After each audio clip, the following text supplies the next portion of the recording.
Baik, izin mulai dari kelompok dualitas, Pak.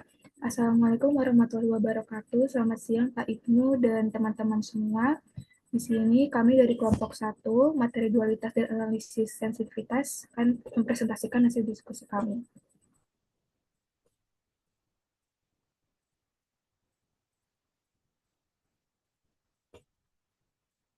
Nah, untuk kelompok satu ini beranggotakan 4 orang. Yang pertama ada Agnes Kamirian Michelle dengan akhiran NIM 76, kedua Nisa Nur Andiani dengan akhiran NIM 67, ketiga Gracia Moli OS dengan akhiran NIM 57, dan Naswa Bilkisti dengan akhiran NIM 46.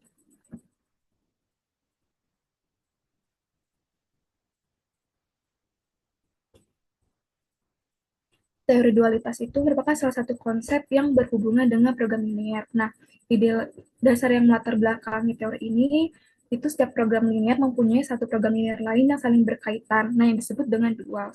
Sedemikian sehingga solusi pada persoalan semula yang disebut primal juga memberi solusi pada dualnya. Nah, berikut merupakan bentuk umum dari primal dan dual problem. Untuk primal, biasanya secara umum itu memaksimasi Z sama dengan sigma J sama dengan 1 sampai N, CZ XJ dengan fungsi kendalanya dari sigma J sama dengan 1 sampai N dengan AI J, XJ itu berkorelasi tandanya kurang dari sama dengan DI untuk I sama dengan 1 sampai M. Dengan XJ lebih besar dari sama dengan 0. Untuk J sama dengan 1 sampai N. Nah, untuk dualnya itu meminimasi W sama dengan sigma I sama dengan 1 sampai N BII dengan fungsi kendalanya berkorelasi dengan tanda lebih dari sama dengan CZ. Untuk J-nya itu sama dengan 1 sampai N dengan YI-nya itu lebih besar dari sama dengan 0 untuk I dari 1 sampai M.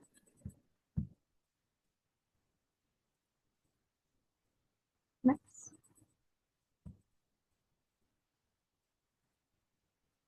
Nah, jadi Sebentar, Gracia, sebentar. ya Pak. Balik slide sebelumnya. eh yang sebelah kiri, ini untuk semua ya juga ya. Jadi kalau nanti kalian mau bertanya, mau motong, silakan aja ya, mumpung nggak kelupaan. Ya memang waktunya nanti sekitar 1,5 jam, tapi kalau lewat ya kondisional aja. Nah ini di dalam masalah program linier, itu kan secara umum kita memaksimumkan atau meminimumkan gitu ya. Tetapi di sini dipandang masalah primal, masalah utama ya, masalah masalah utama gitu ya, adalah memaksimumkan gitu ya.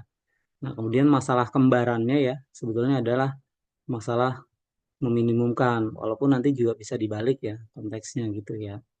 Nah, yang perlu diperhatikan untuk semuanya, kalau untuk rumus umum, bentuk umum ya, dalam program linear kan kita ada yang namanya fungsi tujuan dan ada namanya kendala ya. Maksimum minimum itu kan fungsi tujuan, subjek itu kan kendalanya dan itu syaratnya adalah ada itu ya, variabel X dan variabel Y. Nah, yang perlu kalian perhatikan, lihat indeksnya ya. Jadi ketika di sebelah kiri itu maksimum Z1 sampai N gitu ya. Sedangkan dualnya meminimumkan 1 sampai M. Ada hubungan antara M dan N ya. Ada hubungan antara M dan N, indeks di sini gitu ya. Kalau lambang J sama I kan itu sebetulnya hanya untuk indeks pada itunya aja ya. Ada apa tuh namanya? Variabelnya ya sama koefisiennya gitu. Nah, tapi kalian bisa menyebutkan nggak nih tim satu ini ya, hubungan M dan N di sini kira-kira apa nanti?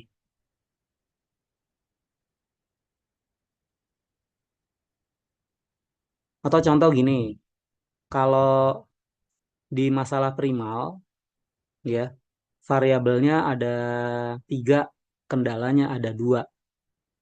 Masalah dualnya itu apa yang terjadi? Itu dulu. Gimana?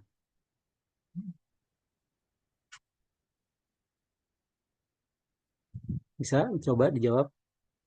Kalau masalah primalnya ada 3 variabelnya, kendalanya ada 2.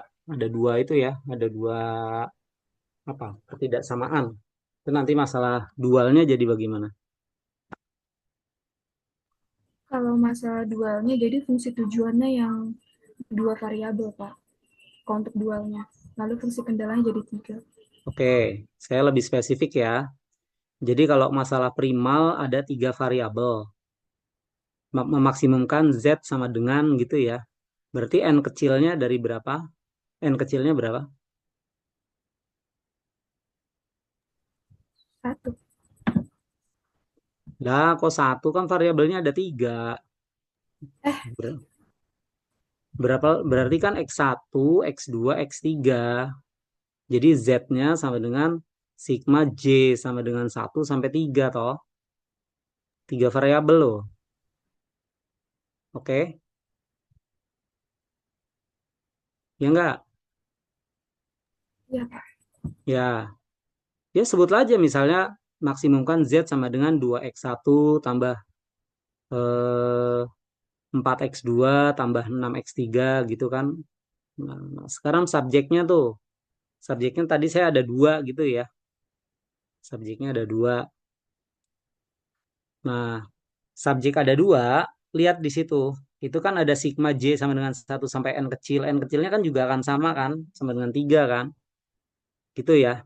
Nah, tapi sekarang eh, nilai I kecilnya itu 1 sampai berapa? Indeks I-nya berapa?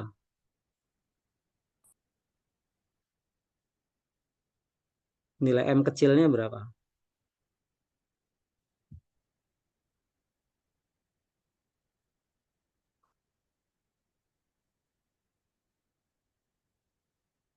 Ada dua pertidaksamaannya kendalanya. Kalau yang N ya itu XJ. XJ itu kan cuma variabel umum aja ya. Kita asumsikan X1, X2, X3-nya lebih besar sama dengan 0. Berarti itu ada J-nya, itu kan N kecilnya 3 ya, 1, 2, 3. Tapi M kecilnya berapa? Tadi saya sebut ada 2 kendala pertidaksamaan, berarti ada berapa tuh? M kecilnya berapa?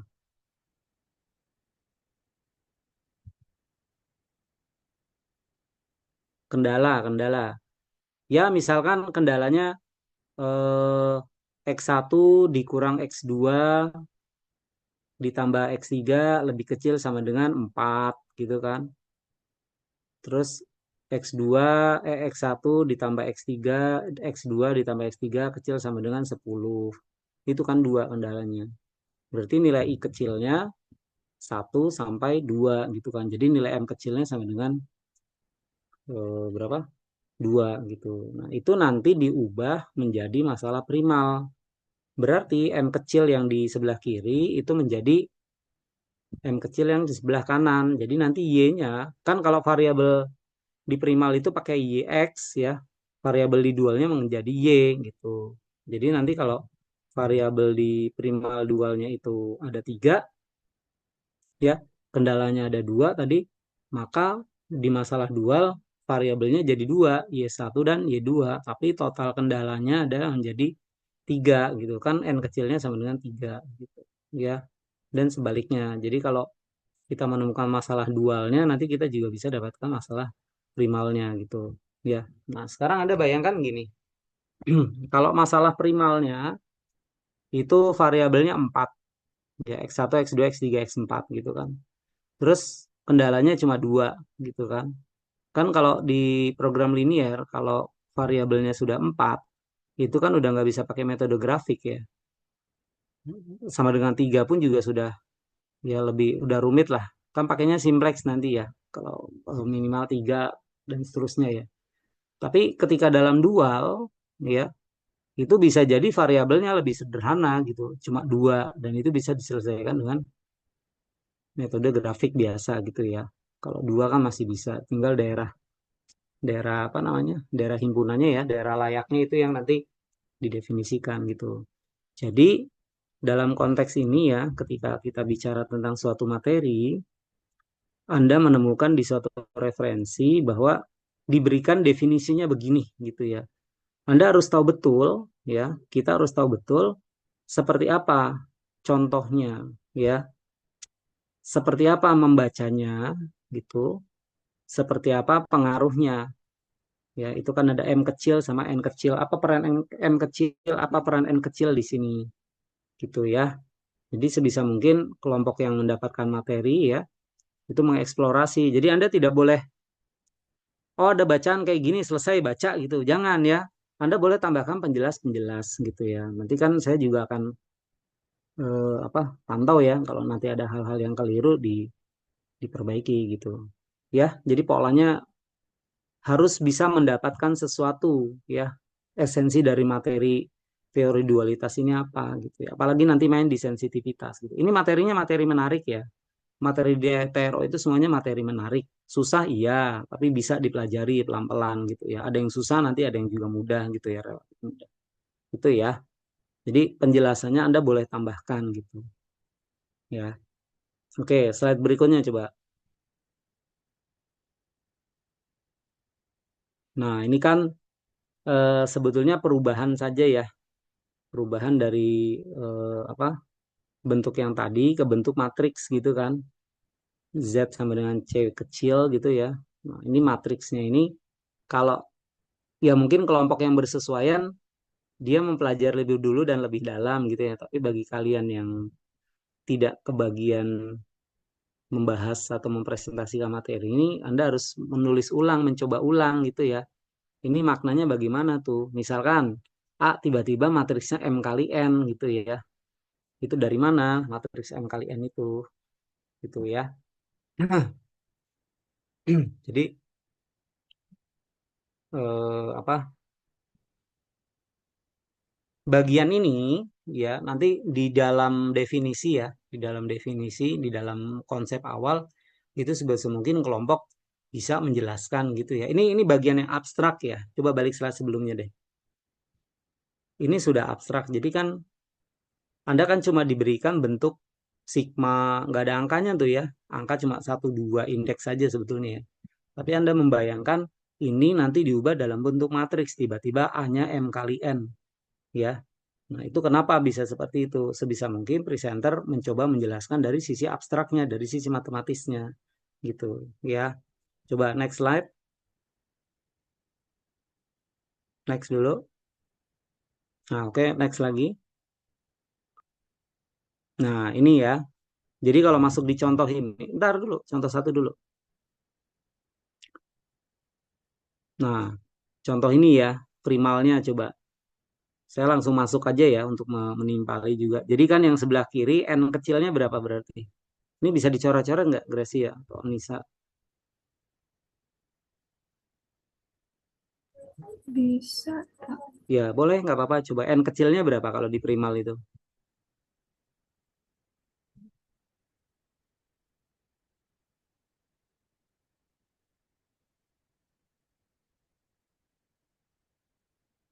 Oke, M kecilnya berapa?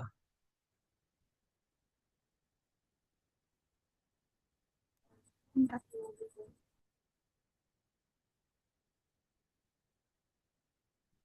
4. Oke, sekarang kalau yang dual M kecilnya berapa?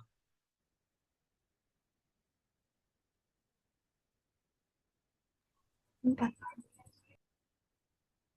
Ya, M kecilnya.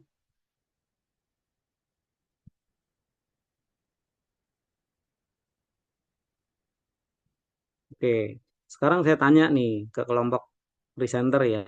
Kalau masalah primal menyelesaikannya mau pakai apa metodenya? Secara sekilas ya, dengan teori program linear yang Anda sudah pelajari pakai apa ini?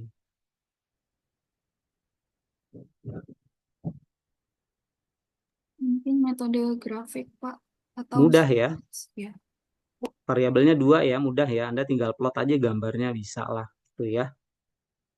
Oke, tapi kalau yang dual itu variabelnya ada berapa? 4 ya.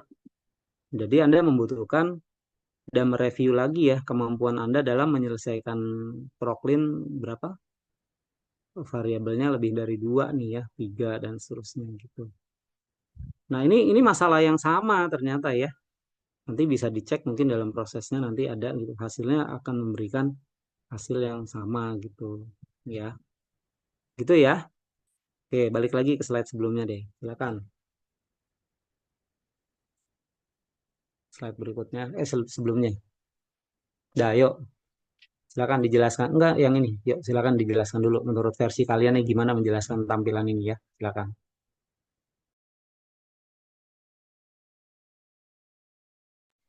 Oke, saya izin melanjutkan. Jadi, untuk primal dan dual ini, parameternya tuh bakal sama. Yang ngebedain, nanti bakal koefisien fungsi tujuannya, kalau di primal, didualin jadi nilai kanan fungsi batasannya. Nah, buat lebih kelihatan lagi, sebenarnya nanti dicontoh. Tapi ini bakal, sebenarnya buat menjelaskan buat notasi dalam matriksnya, di mana vektor C dan Y-nya itu vektor-vektor baris, dan B juga X-nya itu adalah vektor-vektor kolom. Nah, untuk primal problem itu, maksimum Z sama dengan vektor CX, di mana C-nya itu vektor baris 1 kali N, dan X-nya itu vektor kolom N kali 1. Dengan subjeknya itu, matriksnya nanti itu matriks dari fungsi kendalanya, dengan batas X-nya lebih besar dari sama dengan 0. Nah, untuk dual, itu sama aja, cuma berkebalikannya aja, karena saling berkaitan, itu meminimumkan W sama dengan vektor Y dan B, di mana B itu vektor kolom M kali 1, dengan subjeknya itu Y kali A, lebih besar sama dengan C. Untuk syarat Y sama dengan besar sama dengan 0. Mungkin kalau lewat matriksnya pakai contoh yang selanjutnya, boleh next.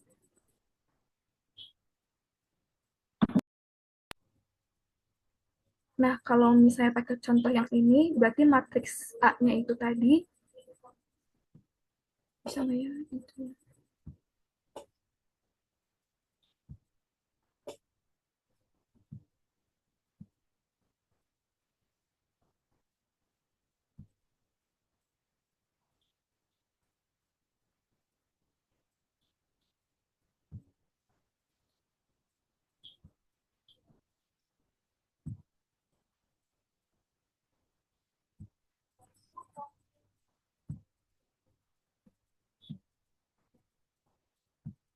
Kurang lebih jadi kayak gini,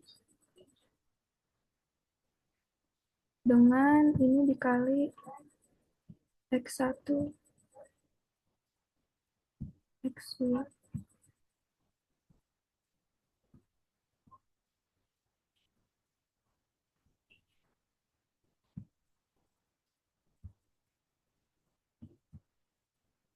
Hmm, 6, 8, 1. Kurang lebih kayak gini, mohon maaf agak berantakan karena susah. Ini kalau dalam bentuk matriksnya pakai contoh yang ini.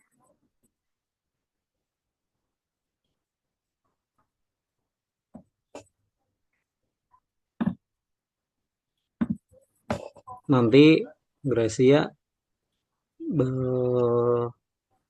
ini kan nggak ada ya di slide-nya ya, tampilan matriksnya ya. Iya, Pak, nggak Nanti dicantumkan. diedit ya. Buatnya pakai apa ini? Canva ya. Iya, Pak.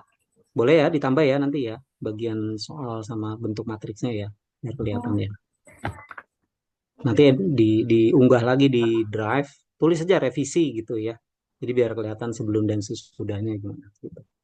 Bukan sesuatu yang susah, cuma nanti ketika analisis matriksnya oke, kita perlu teori sedikit lah ya. Gitu. Ya, lanjut silakan. oke, Pak. Demikian juga dengan dualnya itu nanti jadi vektor kolomnya itu yang koefisien W-nya 6, 8, 1, 2. Dan pembatasnya vektornya kayak yang tadi di primal yang pembatasnya. Next.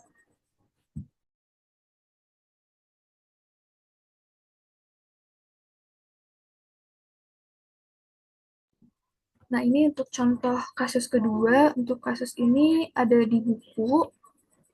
Jadi, secara ringkasnya, dari kasus ini tuh diminta untuk membuat keputusan agar perusahaan bisa mendapatkan keuntungan yang maksimal dari produk 1 dan produk 2 yang diproduksi di pabrik 1, 2, dan 3.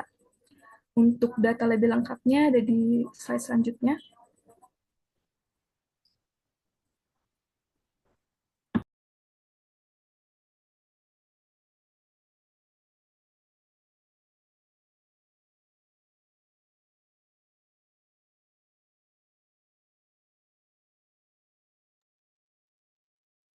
Iya, bagian ininya cepat aja nggak apa-apa, berarti ya. Oh iya, Ini gampang. Oh. boleh next tadi? Jadi tampilannya kan begini gitu ya. Ya. Nah, jadi kita misalkan untuk X-nya itu adalah produk dan Y-nya itu adalah pabrik, dan X1 dan X2-nya itu merupakan batch produk 1 dan 2 yang harus diproduksi per minggu. Sedangkan Z itu total keuntungan per minggu untuk memproduksi kedua produk.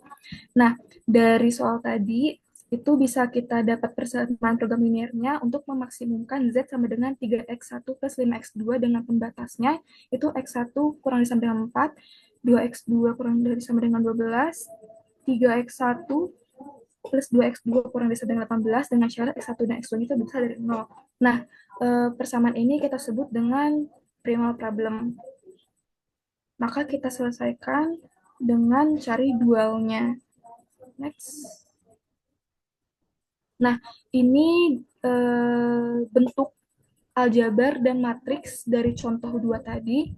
Kalau misalnya yang sebelumnya itu konsep aljabarnya untuk dua problemnya, kalau dalam aljabar menjadi W sama dengan 4Y1 plus 12Y2 plus 18Y3. Ini merupakan dari fungsi tujuan primal menjadi, nih, ya, untuk kendalanya menjadi Y1 plus 3Y3 bisa sama dengan 3, dan 2Y2 plus 2Y3 bisa sama dengan 5 dengan syarat Y1, Y2, dan Y3 itu lebih besar dari 0. Nah, untuk matriksnya sama aja. Untuk nilai matriks A-nya sendiri jadi 103022 kali X1 kali X2. Dan untuk meminimumkannya, matriks A-nya sama dengan yang prima, cuma dikali dengan Y1, Y2, Y3 vektor baris. Next.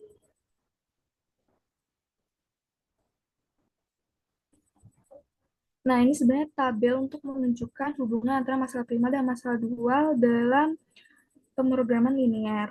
Jadi, untuk kolom dalam bagian primal problem, untuk X1, X2, dan sampai Xn itu menunjukkan koefisien dari suatu variabel dalam setiap kendalanya. Lalu untuk setiap baris, selain yang paling bawah, itu berisi koefisien-koefisien dari kendala terkait batas kanan dari kendala tersebut untuk B1, B2, dan BM. Lalu baris paling bawahnya itu tabel berisi koefisien fungsi objektif atau fungsi tujuan dari masalah primal C1, C2, sampai Cn. Nah, untuk masalah dualnya sendiri itu tabelnya agak harus dilihat 90 derajat miring. Jadi untuk setiap barisnya itu masalah dual Y1, Y2, sampai Ym itu menunjukkan koefisien dari satu variabel dalam setiap kendala. Nah, untuk setiap kolom yang paling kanannya itu berisi parameter dari suatu kendala. Nah, kolom right side dalam masalah prima menjadi koefisien fungsi objektif dalam masalah dual yang harus diminimalkan. Nah, untuk baris paling bawah tabel tuh berisi nilai ruas kanan untuk masalah dual. Nah, untuk yang B itu merupakan contoh dari tabel untuk contoh yang kedua. Next.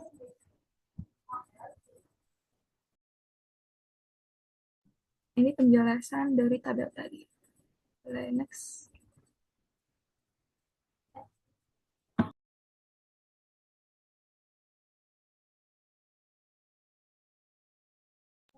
Nah, kalau di buku itu ada tabel 6.4 itu notasi buat prono untuk kalau misalnya dibuat simplex, metode simplexnya.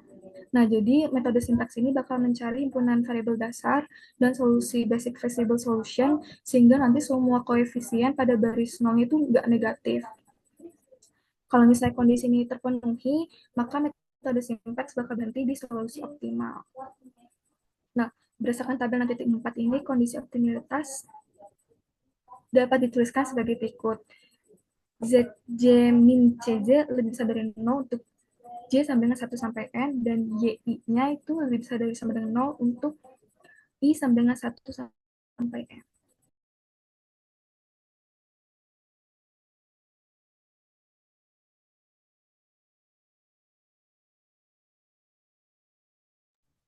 Jadi singkatnya untuk masalah dual itu adalah cara lain untuk mempresentasikan tujuan metode simpleks dalam pemrograman linear. Kalau misalnya dalam masalah prima kita ingin memaksimalkan Z, maka dalam masalah dualnya kita meminimalkan W, yang pada akhirnya keduanya itu bakal bernilai sama pada Z solusi optimal. Nah, tapi sebelum mencapai solusi optimal, nilainya dalam tabel simpleks itu belum jadi solusi layak, harus diuji dulu sampai nilainya itu menjadi solusi optimal yang nggak ada minusnya. Jadi kesimpulannya itu nilai optimal dari fungsi objektif dan masalah primal dan dual akan selalu sama. Hubungan keduanya bisa dinyatakan dalam Cx kurang dari sama dengan YB untuk X dan Y memenuhi batasan dalam masing-masing masalah. Next. Nah, sebenarnya untuk lebih detailnya lagi, saya nggak cantumin Pak buat pengerjaan metode simpleksnya karena terlalu panjang. Tapi untuk ringkas akhirnya, kalau misalnya udah sampai 2 iterasi itu, bakal diperoleh nilai solusi optimalnya itu untuk Y1, Y2, dan Y3 itu adalah 0, 3/2, dan 1. Itu untuk memenuhi semua batasan, sehingga nilai W-nya yang paling optimal itu adalah 36. Ya, eh, yang ini masih ingat nggak simpleknya? Masih. Masih ya, dicoba ya prosedurnya ya. Kalau lama ngetiknya tulis tangan aja, nggak apa-apa. Jadi kelompok ini coba mengecek hasilnya sesuai pemahaman kalian menggunakan teorema dua apa simplek itu ya. Ini kan hasil jadi ya, tidak ada prosesnya gitu ya. Tapi sebetulnya di halaman sebelumnya juga mungkin dibahas gitu ya, di apa tentang teori simplek ya. Itu kalian tulis ulang lagi, tulis tangan aja, nanti difoto, taruh di sini sebagai revisi dari slide-nya gitu ya. Itu ya, Gracia dan yang lainnya ya. Oh ya, Ngecek aja. Jadi keterampilan simpleknya masih tetap dipakai di sini. Gitu ya. Oke ya, ini silakan. Ya, teman-teman bisa sambil dibuka juga, ada di bab 4. jawabannya ada ya, prosesnya ya. Prosesnya tabelnya ada, Pak. Penjelasannya juga ada, tapi mungkin nggak detail gitu.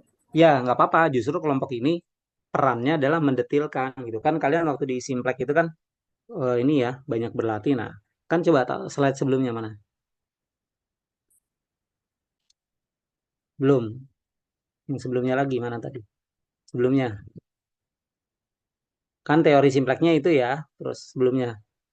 Jadi masalah window glass ini sebelumnya lagi. Eh, nah ini kan window glassnya yang di masalah primalnya kan sebelumnya dua variabel gitu ya. Nah tapi yang dualnya kan tiga variabel. Ini kan kalau diselesaikan pakai dua variabel, window glassnya di primalnya dapat lah ya solusinya. Nah tapi kalau yang dengan kompleks simpleksnya ini Anda tulis lagi gitu. Walaupun ada di buku nggak apa-apa, ditulis lagi bagian detailnya yang mana gitu. Ya, mereview lagi dan membuat nanti dibaca juga sama teman-temannya nggak apa-apa gitu. Kalau ada kesalahan kan bisa dicek lagi. Ya, ada hal-hal yang memang kalian sebagai mahasiswa menulis ulang apa yang ada di buku. Tidak semua hal tercantum dengan detail yang ada di buku gitu. Ya, bisa ya. Ini kan cuma tiga variabel, kendalanya juga dua, mungkin nggak terlalu banyak gitu. Solusinya berapa tadi? Ada ya tadi di buku itu ya. Udah ketahuan solusinya. Jadi kalau nggak nemu solusinya, nah berarti nanti simpleksnya kalian review lagi ini salahnya di mana gitu. Ya, oke. Ya, lanjut silakan ke dualitas lemah.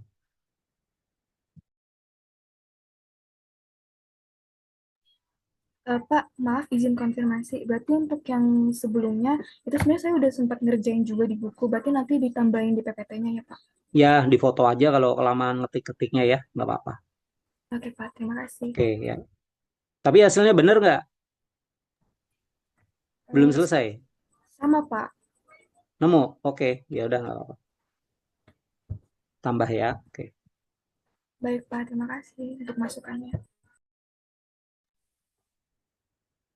Selanjutnya yang tadi setelah dijelaskan sama Cia, ada dua jenis dualitas, yaitu dualitas lemah dan dualitas kuat.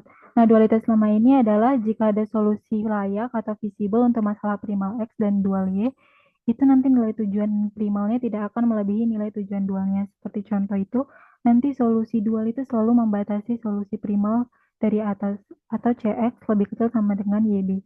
Kemudian untuk dualitas kuat itu adalah jika X bintang atau solusi optimalnya dan Y bintang solusi optimal dual, maka tujuan keduanya akan sama persis, di mana sama dengan Y bintang B, artinya di titik optimal primal dan dual bertemu di nilai yang sama.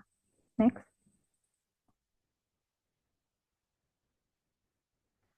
Kemudian ada sifat dari, sorry bentar, sifat complementary solution ini. Nah, sifat ini adalah ditunjukkan kalau misalnya solusi layaknya adalah untuk masalah primal dan dualnya itu tujuan primalnya tidak akan melebihi nilai dari tujuan dualnya. Jadi nanti di setiap iterasinya itu akan menghasilkan solusi dengan Cx sama dengan YB. Contohnya kalau misalnya di iterasi pertamanya itu nilai Cx-nya itu akan langsung sama dengan YB-nya. Nah, untuk sifat solusi optimal komplementer sendiri, itu ada pada iterasi terakhir, kalau metode simplex secara simultan mengidentifikasi solusi primal X bintang untuk masalah primal, dan solusi optimal komplementer Y bintangnya itu eh, pada iterasi terakhirnya itu sama dengan Cx bintang sama dengan Y bintang B-nya, seperti contoh pada iterasi terakhir. Nanti akhirnya itu nilainya Cx bintang sama dengan Y bintang B-nya. Next.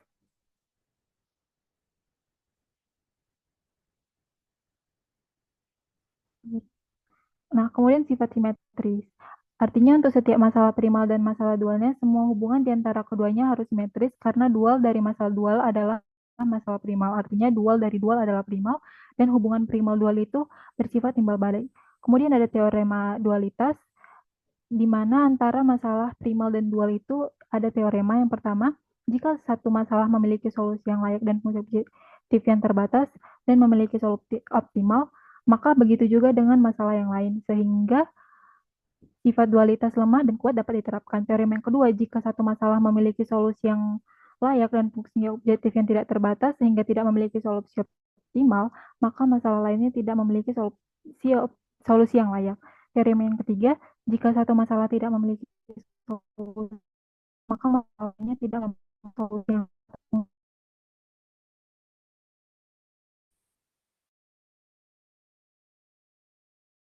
next.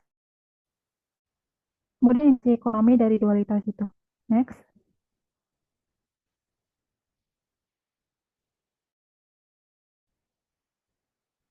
Interpretation of dual problem. Nah, interpretasi dual problem akan mengarah kepada interpretasi itu. Maka kita perhatikan dari rumus ini, rumus untuk mencari nilai total keuntungan iterasi interpretasi dual problem, di mana W dengan B1 D1 ditambah B2 dikali 2 dan seterusnya sampai M dikali YM. Nah,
Cek berhenti, kenapa nih?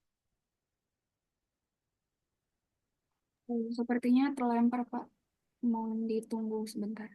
Oke. Sorry. Kayaknya tadi Ya, nggak kebentar. apa-apa.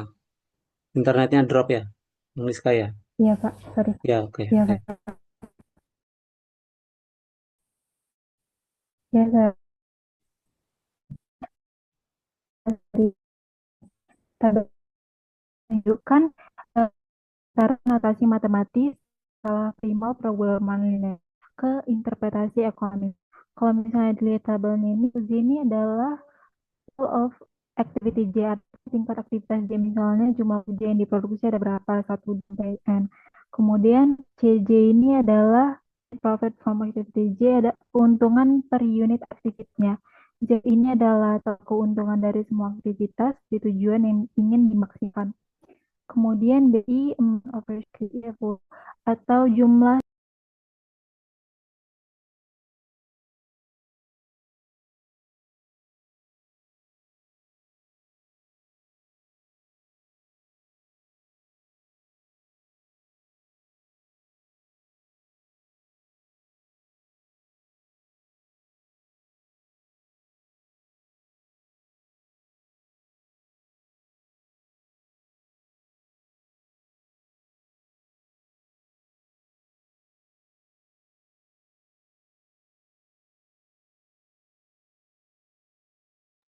Di backup yang lain bisa nggak, Gracia?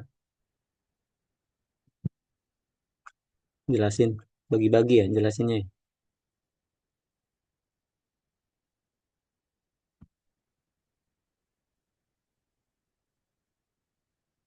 Bagas, di stop dulu Bagas. Recordnya lagi. Jadi sehingga untuk setiap BI dapat diartikan sebagai kontribusi saat ini terhadap keuntungan dengan BI sebagai unit of rescue dan I sebagai primal problemnya. Nah, variabel ganda Y ini ditafsirkan sebagai kontribusi terhadap laba per unitnya, yakni I ketika set variabel dasarnya itu digunakan untuk mendapatkan solusi primal. Nah, sebenarnya Y ini itu mewakili nilai tambahan keuntungan kalau ketersediaan sumber daya ke I ditambah 1 unit. YI ini didefinisikan sebagai harga bayangan atau shadow price-nya.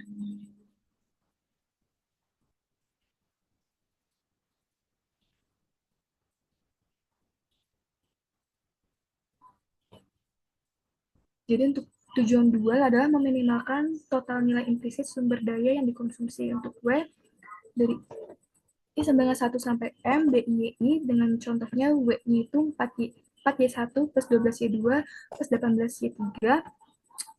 12, 18 adalah kapasitas pabrik 1, 2, dan 3. Nah, interpretasi ini dapat dipertajam dengan membedakan antara variabel dasar dan variabel non-basic dalam masalah primal untuk setiap solusi. Untuk X1, X2, X sampai N plus M.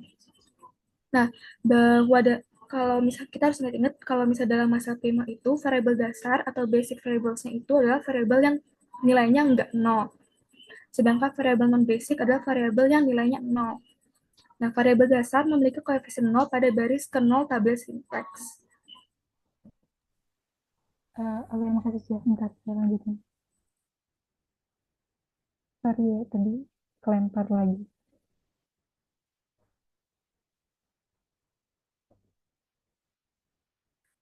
Nah, kemudian ini adalah kemudian untuk kedua ya.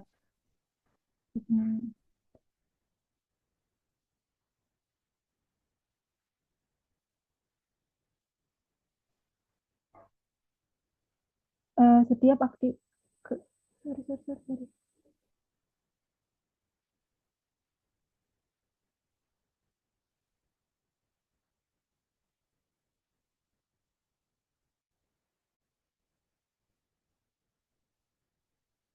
Dalam kendala dual itu, setiap aktivitas produk harus membayar sumber daya yang digunakan dengan nilai minimal yang dengan keuntungan. Misalnya contohnya pada aktivitas pertama, produk 1 mengonsumsi 1 jam pabrik 1 dan 3 jam pabrik 3.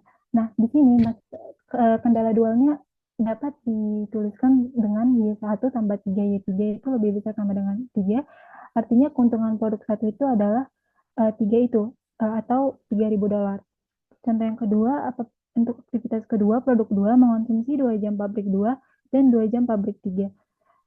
Dalam kendala dualnya itu akan dituliskan seperti 2Y2 ditambah 2Y3 lebih besar sama dengan 5. Nah, keuntungan produknya ini dapat dilihat adalah produk 2 sama dengan $5.000.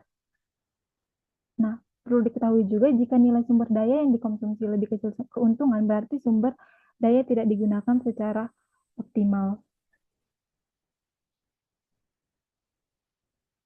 Kemudian complementary slackness. Complementary slackness ini adalah konsep untuk menghubungkan solusi primal dan dual jika aktivitas J yang digunakan atau XJ itu lebih nol, maka nilai sumber daya konsumsi itu sama dengan keuntungan aktivitas J. Contohnya di saat satu lebih besar nol, produk satu diproduksi, maka Y1 itu ditambah 3 Y3 itu sama dengan 3. Ini berarti nilai sumber daya yang dikonsumsi produk satu sama dengan keuntungannya. Nah, oleh karena itu, daya yang dikonsumsi batch dari masing-masing produk kan memang sama keuntungan unit masing-masingnya. Dan variabel acak untuk kendala jumlah kapasitas pabrik satu yang digunakan adalah X3 lebih besar 0, sehingga nilai marginal atau penambahan kapasitas produknya itu adalah Y1 bintang sama dengan 0.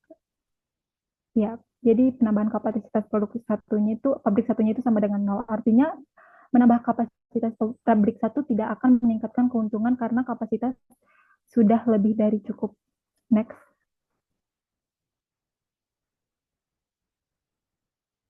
Kemudian interpretasi dalam metode simplex. Nah, tujuan dari metode simplex itu sendiri adalah untuk menemukan bagaimana menggunakan sumber daya yang tersedia dengan cara yang paling menguntungkan. Hasil yang keuntungan paling maksimal lah. Nah, ini kita harus mencapai solusi BF yang memenuhi semua persyaratan menggunakan sumber daya yang menguntungkan dari kendala-kendala dari masalah gandanya seperti optimalis algoritmenya.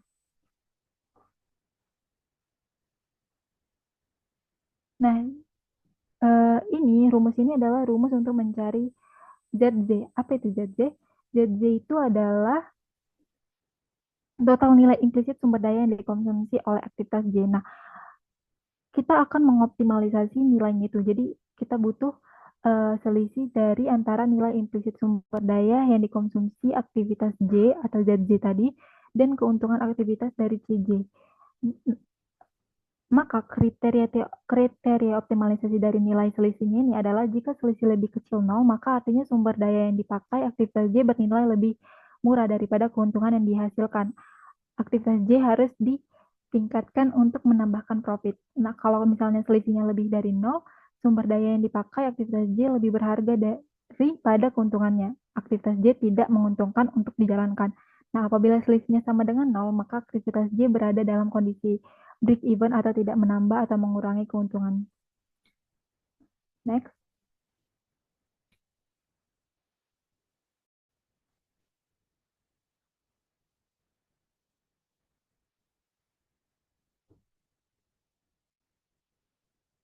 Variable slack ini saya akan jelaskan variable slack atau non basic sehingga total alokasi dan sumber daya I sedang akan maka YI adalah kontribusi ini terhadap keuntungan dan sumber daya ini sama 0.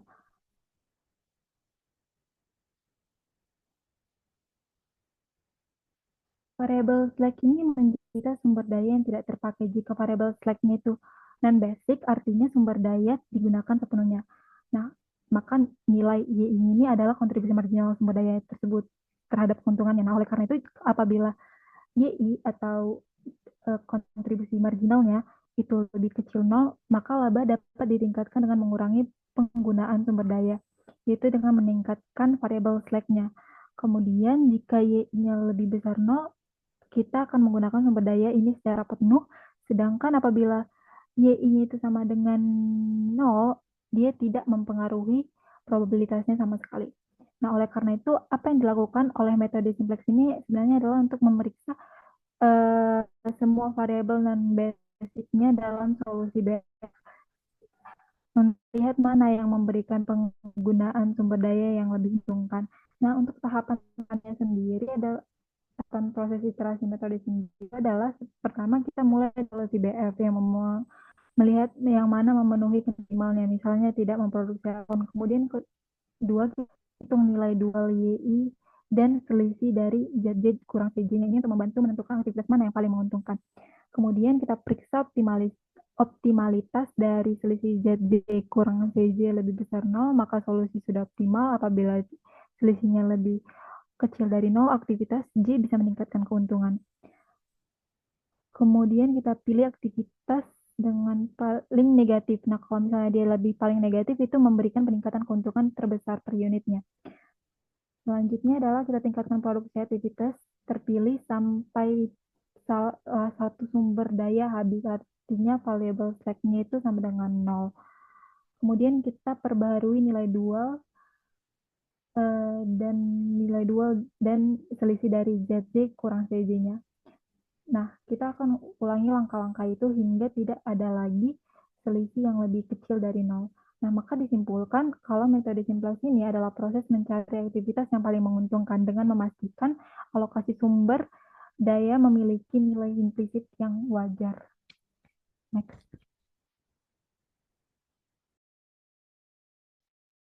Oke, primal dan dual ini berkorespondensi. Bagaimana hubungannya? Pertama ada complementary basic solutions. Ada hubungan langsung antara solusi dasar di primal dan dual. Kuncinya ada di baris 0 pada tabel simplex untuk primal. Kita dapat langsung menemukan solusi untuk dual dari baris 0 tabel simplex primal.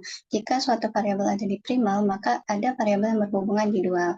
Jika suatu variabel menjadi variabel dasar di primal, maka variabel yang berhubungan di dual harus 0, begitupun sebaliknya. Hubungan antara primal dan dual ini bersifat simetris. Jadi jika kita menemukan solusi dasar untuk suatu masalah, maka otomatis kita juga akan menemukan solusi dasar untuk masalah lainnya. Sepasang solusi dasar yang saling berhubungan akan selalu memiliki nilai fungsi tujuan yang sama. Ini ada dua, complementary basic solutions property dan complementary slackness property. Complementary basic solution property itu setiap solusi dasar di primal memiliki pasangan solusi dasar di dual. Nilai fungsi objektifnya, Z untuk primal dan W untuk dual, ini akan sama, Z sama dengan W. Jika kita memiliki baris 0 dari tabel simplex primal, kita dapat menemukan solusi dasar dual. Lalu complementary slackness property ini, aturan ini menghubungkan variabel di primal dan dual. Jika Y lebih dari 0, ini variabel di primal, maka kendala primal yang variabel di dual, maka kendala primal yang terkait harus tetap slacknya sama dengan 0. Jika xj atau variabel di dual di primal lebih dari 0, maka kendala dual yang terkait harus tetap. Ini ada tabel yang menunjukkan hubungan antara variabel di masalah primal dan dual.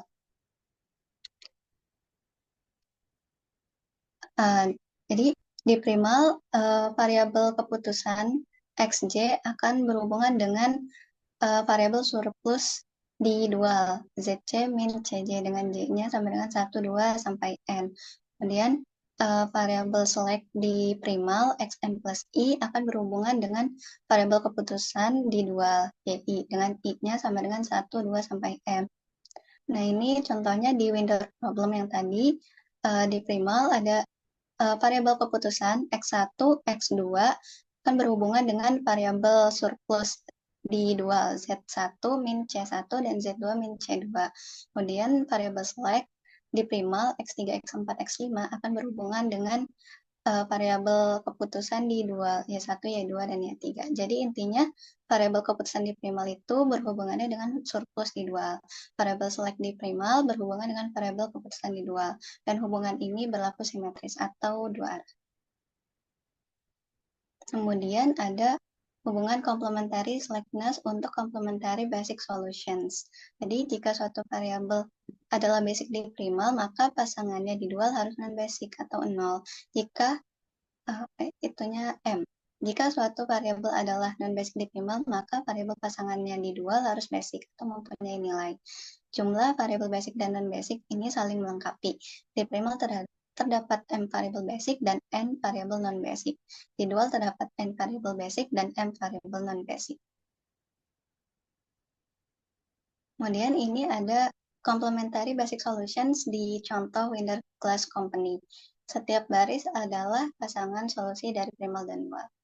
Solusi primal yang visible atau dapat diterima atau layak tidak selalu memiliki solusi dual yang juga visible, begitupun sebaliknya. Lu bisa dilihat di sini nilai Z sama dengan W, selalu sama untuk pasangan solusi primal dan dual. Solusi primal dan dual yang keduanya visible, yang ada di baris 6 ini, menunjukkan solusi yang optimal. Kemudian hubungan antara complementary basic solutions. Setiap solusi primal memiliki solusi dual yang saling berhubungan. Jika solusi primal dapat dipakai visible, seringkali solusi dualnya tidak dapat dipakai atau invisible. Begitupun sebaliknya, kecuali pada baris ke-6 yang tadi, di mana keduanya ini visible. Inilah yang disebut sebagai solusi optimal untuk kedua masalah. Dalam tabel terdapat Z sama dengan W, yang berarti bahwa solusi primal dan dual optimal harus memiliki nilai yang sama. Karena solusi dual ke-6 sudah optimal dengan W sama dengan 36, maka solusi dual sebelum itu tidak bisa dipakai karena nilainya lebih besar. Begitu pula dengan primal. Setelah mencapai Z sama dengan 36, semua solusi primal setelahnya tidak bisa dipakai.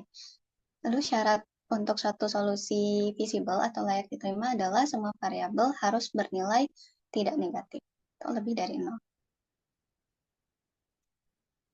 Nah, ini ada grafik yang menyatakan beberapa solusi yang dapat kita peroleh gitu ya. Untuk sumbu horizontal menyatakan nilai optimal untuk Z dan W, yaitu Z bintang sama dengan Z bintang dan W bintang. Sumbu vertikal menyatakan apakah solusi tersebut lebih baik, super optimal atau lebih buruk suboptimal dibandingkan dengan solusi optimalnya. Jika solusi Z lebih kecil dari Z bintang atau W lebih besar dari W bintang, maka solusi primal atau dual menjadi suboptimal. Jika Z lebih besar dari Z bintang atau W lebih kecil dari W bintang, maka disebut super optimal. Titik di mana Z bintang sama dengan W bintang adalah solusi optimal untuk kedua masalah. Ini ada definisi dari solusi-solusinya. Yang pertama ada solusi optimal, yaitu solusi terbaik yang memenuhi semua kendala. Dia visible dan optimal juga.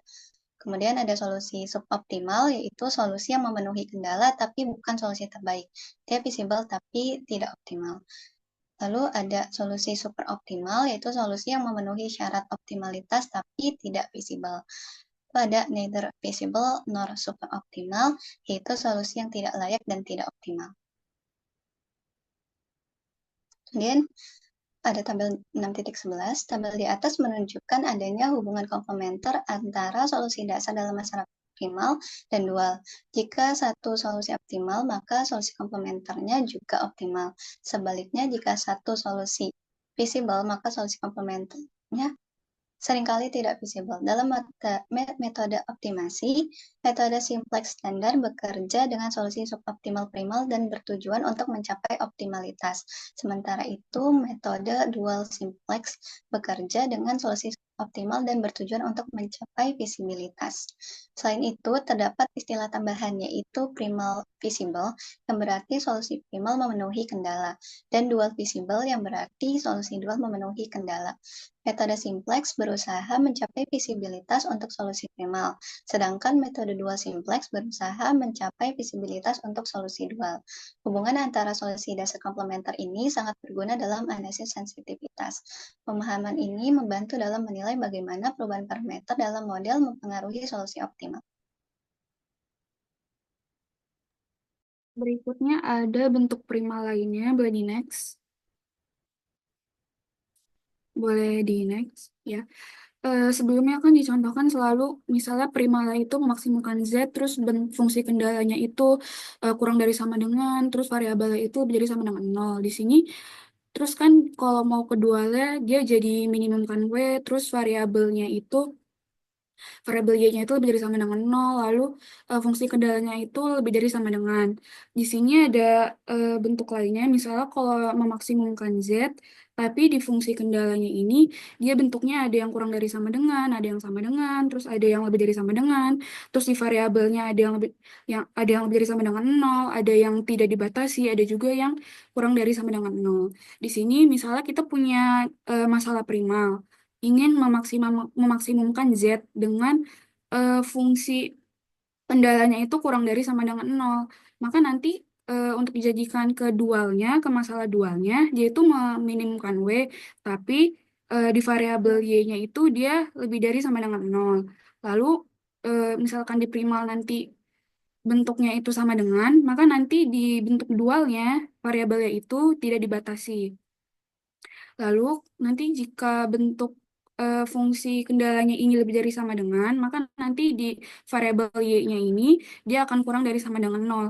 Lalu untuk yang di variabel x di masalah primal, jika x-nya itu lebih dari sama dengan nol, maka nanti di fungsi kendala di dualnya dia akan berbentuk lebih dari sama dengan.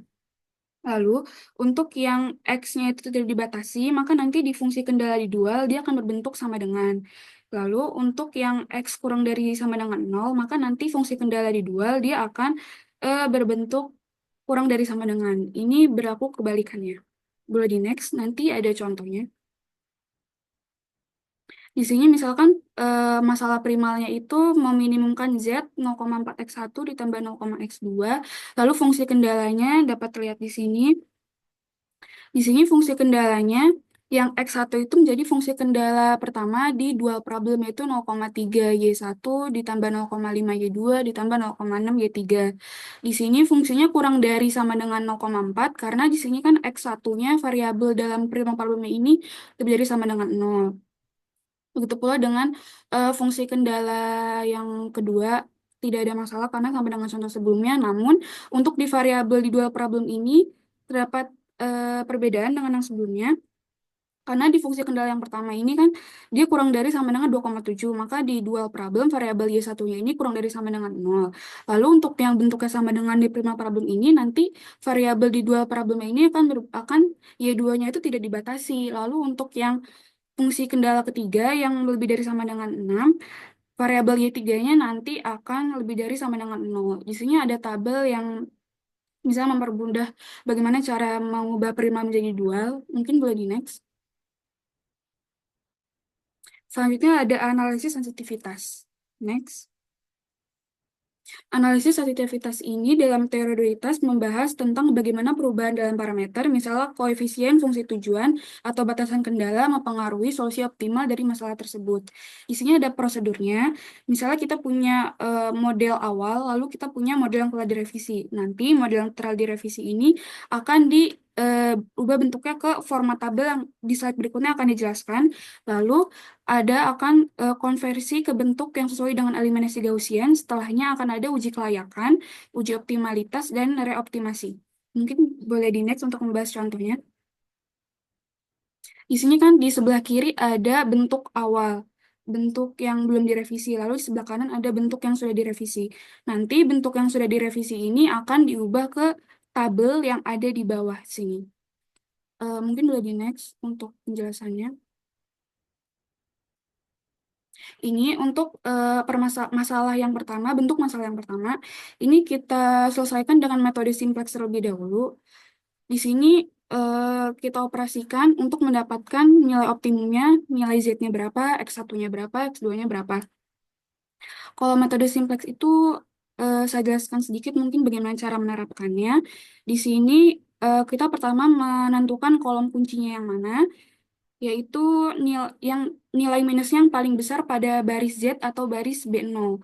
Di sini nilai minus yang paling besar itu kan minus 5, maka itu menjadi kolom kunci. Lalu untuk mencari baris kuncinya dipilih dari rasio. Rasio itu right side dibagi dengan kolom kuncinya. Di sini ada 4 dibagi 0 itu kan tidak terdefinisi.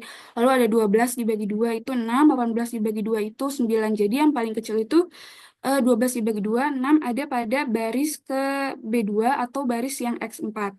Maka itu jadi, Anissa, sebentar. iya Pak, Ya, eh, tampilan yang ada di sini, ini kan tentang simplex ya.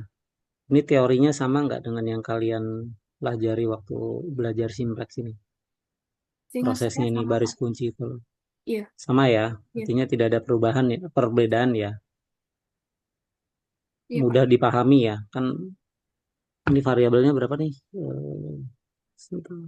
3 ya, bagian ininya ya.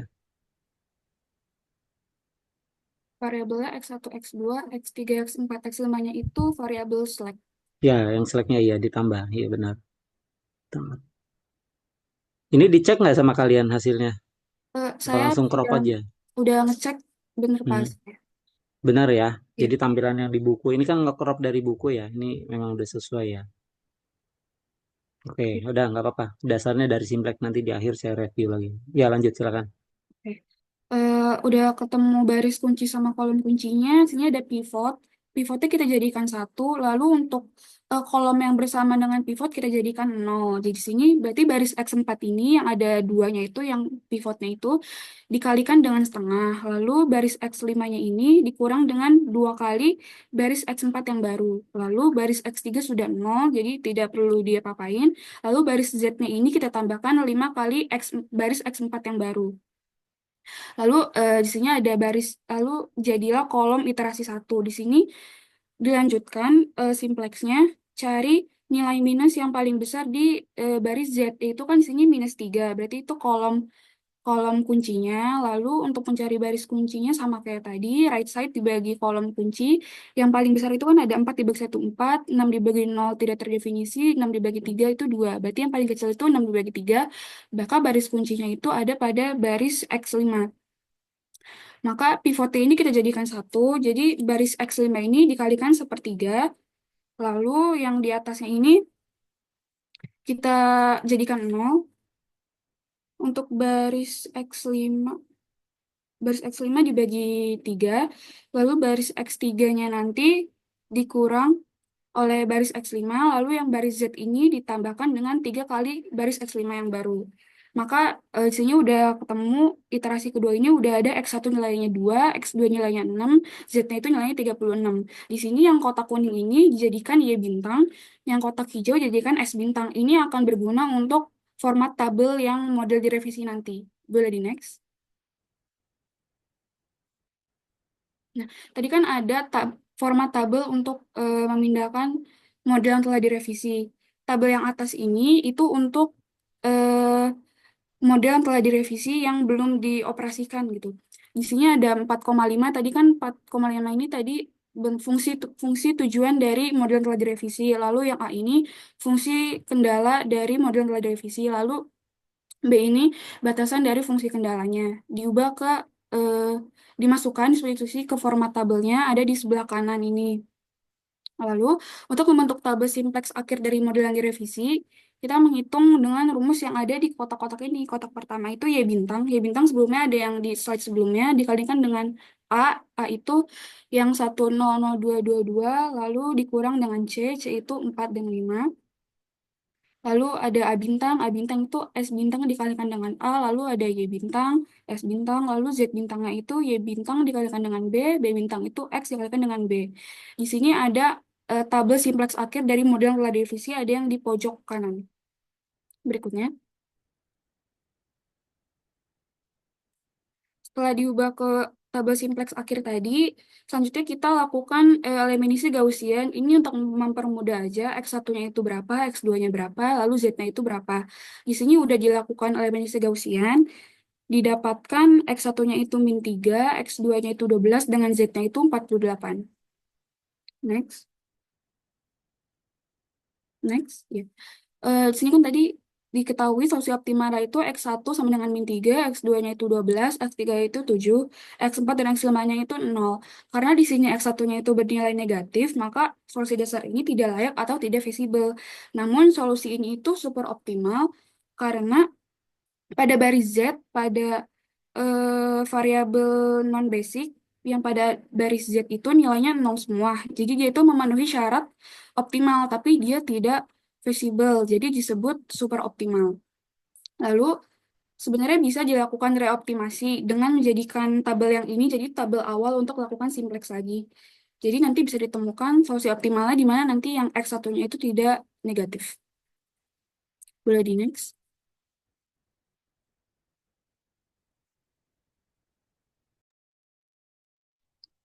Berikutnya ada contoh soal yang pertama, diberikan masalah sebagai berikut. Maksimalkan Z sama dengan 2X1 min 4X2 dengan kendalanya X1 min X2 kurang dari sama dengan 1, lalu X1-nya lebih dari sama dengan 0, X2-nya juga lebih dari sama dengan 0. Yang A, bentuklah masalah dual dari permasalahan di atas, lalu tentukan solusi optimalnya dengan inspeksi atau pengamatan langsung. Yang B, gunakan complementary slackness property serta solusi optimal dari masalah dual untuk menentukan solusi optimal dari masalah primal. Yang C, misalkan C1, yaitu koefisien dari X1 dalam fungsi objektif primal dapat memiliki nilai sembarang. Untuk nilai berapa dari C1 memiliki masalah dual tidak memiliki solusi visible. Apa yang dapat disimpulkan dari teori dualitas mengenai masalah primal dalam kasus tersebut? Lalu, pembahasan jawabannya, yang pertama yang A. Untuk masalah maksimasi dengan kendala kurang dari sama dengan, masalah dual adalah minimasi dengan kendala lebih dari sama dengan. Karena hanya ada satu kendala dalam primal, masalah dual hanya memiliki satu variabel, Y1. Fungsi tujuan dualnya meminimalkan W sama dengan Y1. Lalu didapat ini minimalkan W sama dengan Y1 dengan kendala Y1-nya lebih dari sama dengan 2. Ini didapat dari koefisien yang ini X1, kemudian yang kedua min Y1 lebih dari sama dengan min 4. Ini bisa kita tulis dari Y1 kurang dari sama dengan 4. Ini didapat dari koefisien X2. Kemudian di step juga Y1 lebih dari sama dengan 0. Karena kita meminimalkan W sama dengan Y1, maka nilai optimalnya adalah nilai terkecil dari Y1 yang memenuhi kendala. Y1 sama dengan 2. Karena tadi W sama dengan Y1, maka W sama dengan 2.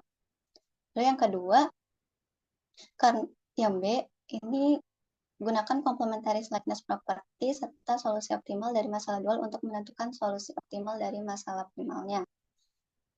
Nah, tadi karena Y1 sama dengan 2 lebih dari 0, maka kendala primal yang terkait harus ketat. Jadi slacknya sama dengan 0.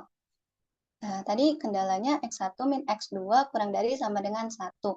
Karena harus ketat, jadi X1 min X2 sama dengan 1.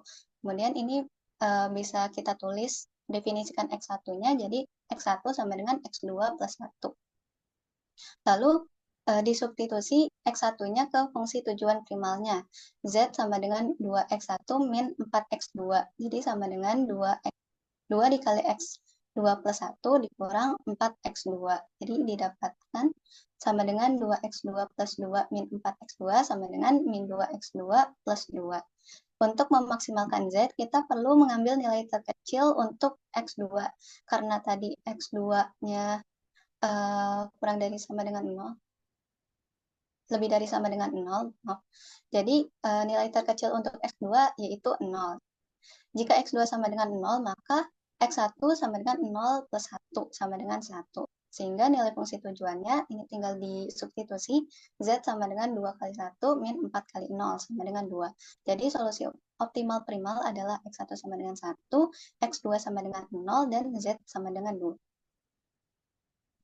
Lalu C1 adalah koefisien dari X1 dalam fungsi objektif primal, sehingga kendala di dual didapat Y1 lebih dari sama dengan C1. Tadi kita udah punya kendala Y1 kurang dari sama dengan 4. Maka kendala di dualnya adalah Y1 lebih dari sama dengan C1 dan kurang dari sama dengan 4. Dan Y1 lebih dari sama dengan 0. Jadi kita disuruh untuk mencari C1 agar masalah dual tidak memiliki solusi layak atau visible. Jadi masalah dual tidak memiliki solusi layak atau visible jika tidak ada nilai Y1 yang memenuhi semua kendala. Hal ini terjadi jika C1 lebih dari 4. Berdasarkan teori dualitas, jika masalah dual tidak memiliki solusi layak, maka masalah primal tidak terbatas atau unbounded, atau tidak layak, invisible. Dalam hal ini, karena masalah primal adalah masalah maksimasi, jika dual tidak memiliki solusi layak, maka masalah primal tidak terbatas atau unbounded.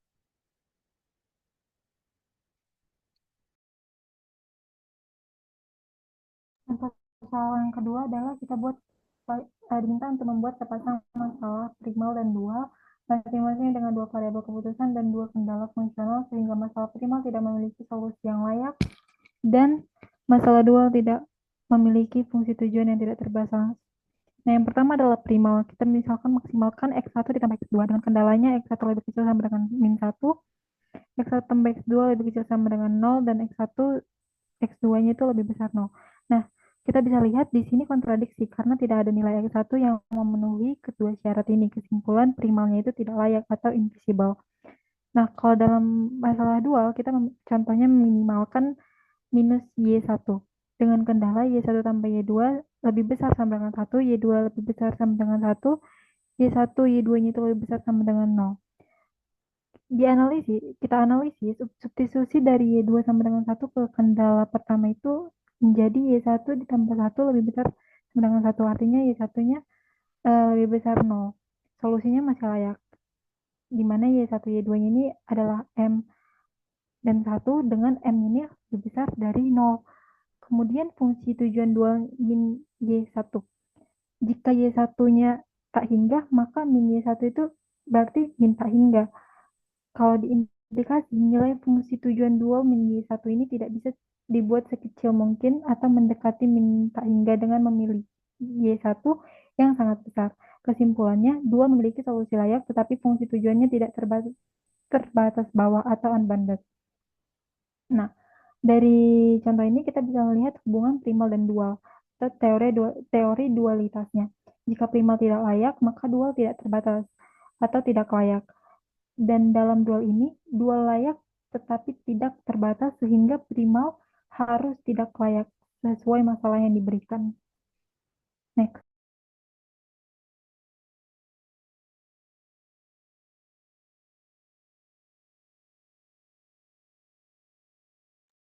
Oke, paparannya banyak ya. Ini coba slide sebelumnya. Nah, ini contoh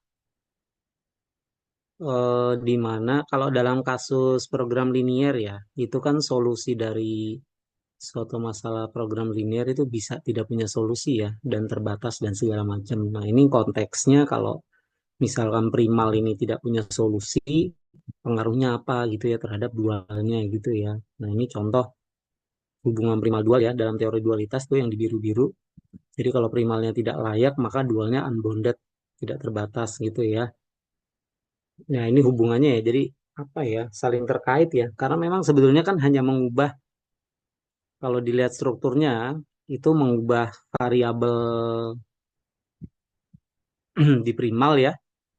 Itu menjadi apa variabel yang berbeda di dalam dualnya gitu ya. Maksimum menjadi minimum gitu ya. Dipandang sebagai kasus yang sama gitu ya. Cuma berbeda bentuk saja.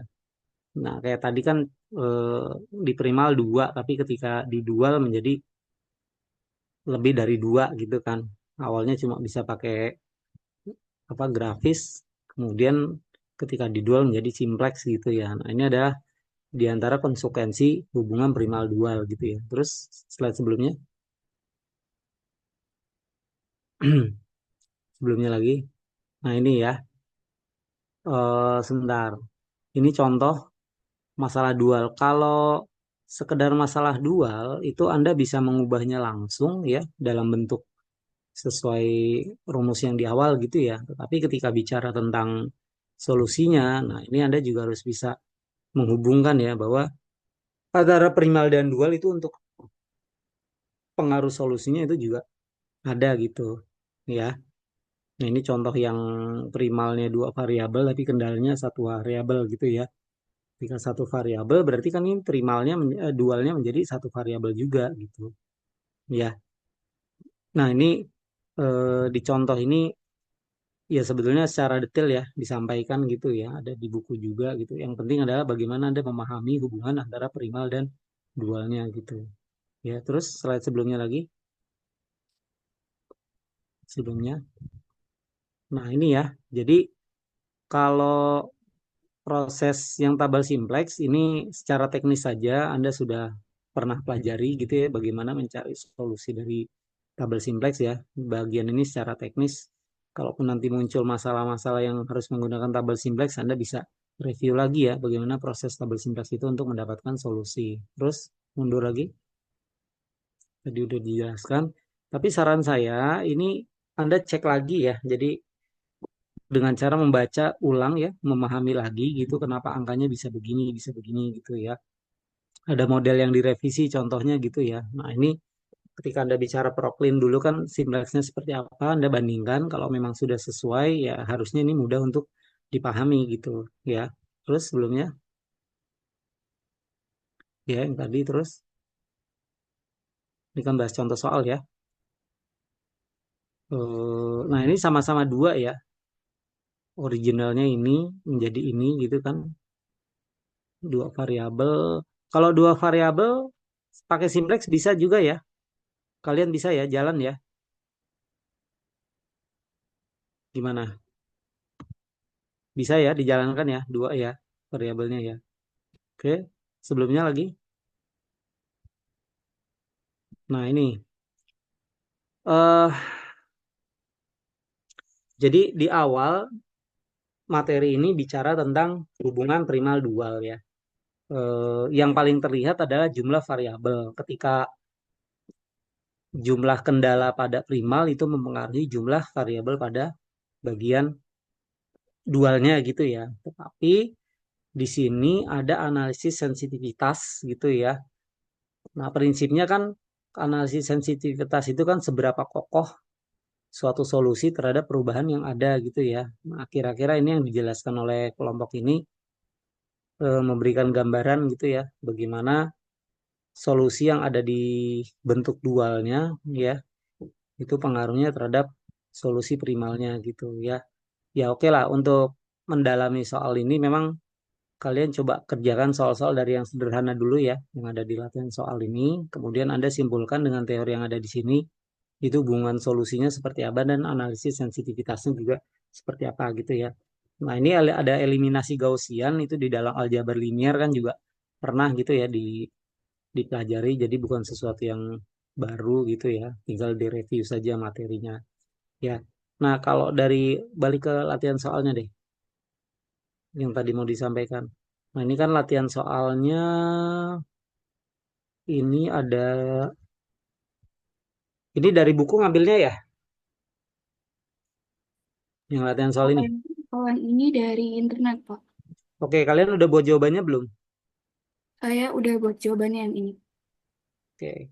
Tapi ini kaitannya dengan ini ya, dengan analisis sensitivitasnya juga sebetulnya perlu dibahas juga gitu ya. Oke, dua soal ini di forum ini tidak dibahas, jadi silakan nanti masing-masing dari kalian itu mencoba menjawab, tulis tangan aja gitu ya solusinya. Tapi ini kaitannya sama analisis sensitivitasnya gimana ini? Ada tambahan pertanyaannya nggak ini? Nomor satu dua ini. Kalau yang nomor satu tadi masih sederhana aja, Pak. Masih mengubah bentuk primal keduanya. Soalnya kan, Ya, kalau itu. soalnya isinya kan ada bentuk fungsi kendalanya yang sama dengan, kurang dari sama dengan, yang campur-campur gini. Jadi biar terbiasa dulu cara ngubah primal keduanya. Oke. Berarti nanti gini deh, tambahin satu soal lagi yang terkait dengan analisis sensitivitasnya ya. Kan di bukunya itu, Lieberman itu kan sebetulnya ada soal yang belakangnya itu ada bintang ya. Apa namanya kunci ya, kunci soal kalian pilih satu aja gitu yang terkait analisis sensitivitas, tambahkan di slide ini, kemudian di share lagi ke temennya, termasuk revisi yang tadi ya, yang di awal-awal itu, intinya kan tentang kompleksnya gitu ya. Kemudian ini nanti siapa Fauzan dijadikan soal mandiri ya, nanti dikumpulkan tugas satu gitu ya. Semua coba kerjakan. Tapi kelompok ini juga bikin ya kuncinya. Silakan kemudian nanti dibandingkan aja. Tunggu teman-temannya ngumpulin dulu aja gitu ya. Jadi ini menjadi tugas pertemuan.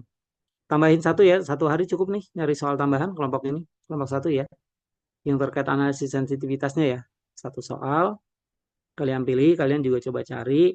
Nanti biar teman-temannya mengerjakan soal ini ya, mengerjakan soal secara mandiri saja gitu ya. Anda coba menyelesaikan ini ya secara mandiri, tulis tangan aja, tapi di scan, di foto nanti dalam bentuk file gitu, dikumpulkan di drive.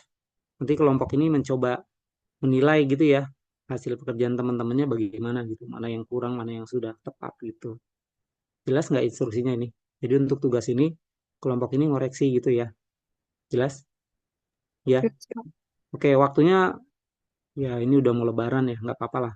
Nanti pertemuan setelah Lebaran nanti, pokoknya tugas sudah selesai dan koreksiannya juga sudah selesai. Jadi saya mau tahu hasil pemahaman teman-teman kalian ya di luar kelompok ini terkait dengan dualitas ya, itu seperti apa ya. Oke, cukup kelompok ini. Silakan ditutup. Baik, sekian dari kelompok satu. Terima kasih Pak Ibnu atas saran dan kebaikannya. Assalamualaikum warahmatullahi wabarakatuh. Assalamualaikum warahmatullahi wabarakatuh. Oke, Bagas, di stop dulu Bagas.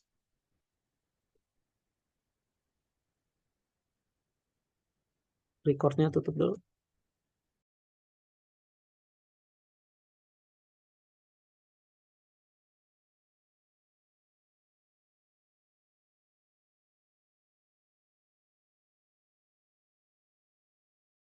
Assalamualaikum warahmatullahi wabarakatuh.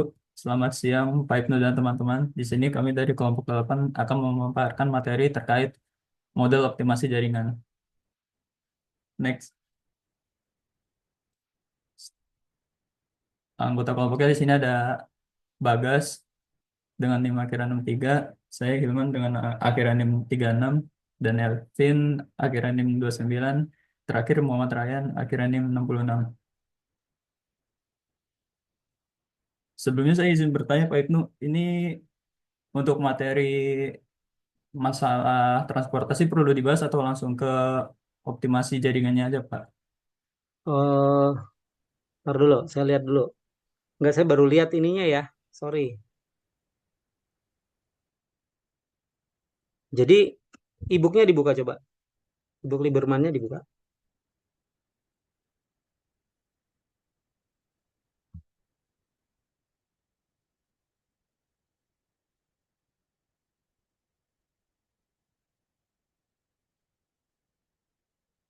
Ya, sebetulnya ini juga penting ya, menarik gitu ya materinya. Cuma ini eh, Northwest NWC itu kan memang sudah pernah dibahas waktu di Proklin ya. Jadi ini pengulangannya irisannya terlalu besar gitu ya. Padahal di ini saya sambil slide gedein dong, coba intunya aja, dapusnya aja. Dapus apa daftar isi. Nah itu bab ya. Jadi di dalam model optimasi jaringan itu kan Anda sebentar, sorry ya, ini saya belum baca filenya, tapi di sini itu ini tentang jaringan ya, itu sangat sangat menarik ya, prosedurnya sama juga dengan waktu di pemrograman dinamis gitu ya. Nah ini saya berharap kalian membahas ini paling nggak sampai ini ya, sampai 9.6 ya. Kalau network simplex metodenya itu kan sebetulnya ya model simplex dari jaringannya ya. Nanti prosedur simplexnya kan bisa dijalankan. Dan di sini Hilman bahasnya sampai ini ya, 95 ya, maksimum flow ya. Iya, Pak.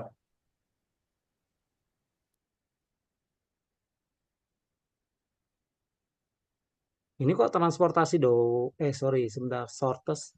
Oh, 91-nya kalian nggak ini ya, nggak tampilkan ya, 91. Langsung 93 ya, masalah rute terpendek ya. Oke. Ya, siap-siap direvisi nanti ya, tambahan materinya. Ada tambahan materi yang perlu kalian bahas juga nanti di sini. Jadi langsung aja masuk ke bagian 93 ya, masalah rute terpendek ya. Itu. Oke. Baik, Pak. Siap. Tapi jangan detail ya filenya ya, apa slide tentang masalah transportasi ini ya, buat review nggak apa-apa. Tapi tidak secara spesifik kita bahas di sini ya. Oke, silakan.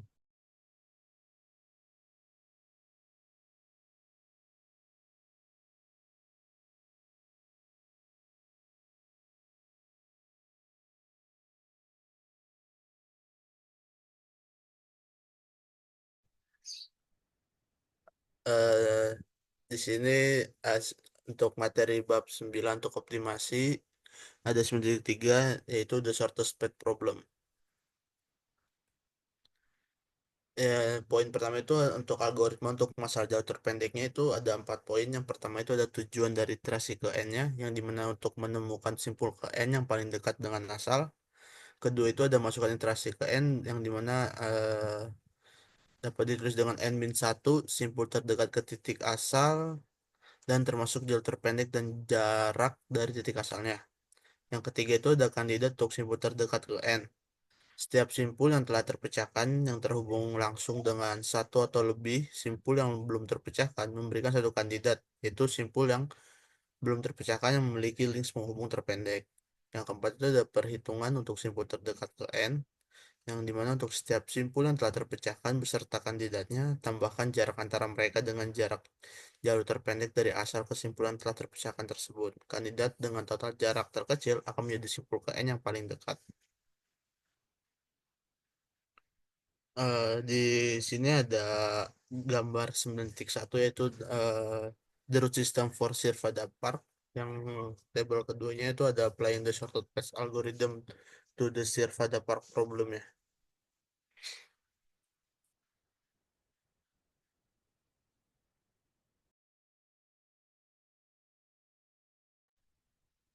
Di sini pengelola Sirvada Park perlu menemukan jalur terpendek dari the park entrance yaitu simpul O ke Scenic Wonder yaitu simpul T melalui sistem jalan yang ditunjukkan dalam gambar 9.1 tadi.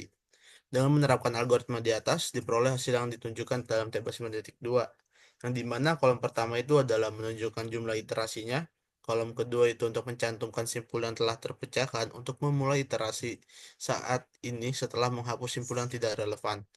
Untuk kolom ketiga itu memberikan kandidat untuk simpul ke n yang paling dekat. Untuk kolom keempat itu untuk menghitung jarak jalur terpendek dari simpul asal ke ke simpul setiap kandidatnya. Untuk kolom kelima itu adalah kandidat dengan jarak terkecil menjadi simpul ke n yang paling dekat dengan asalnya. Dan dua kolom terakhir itu untuk merangkum informasi untuk simpul yang baru saja terpecahkan.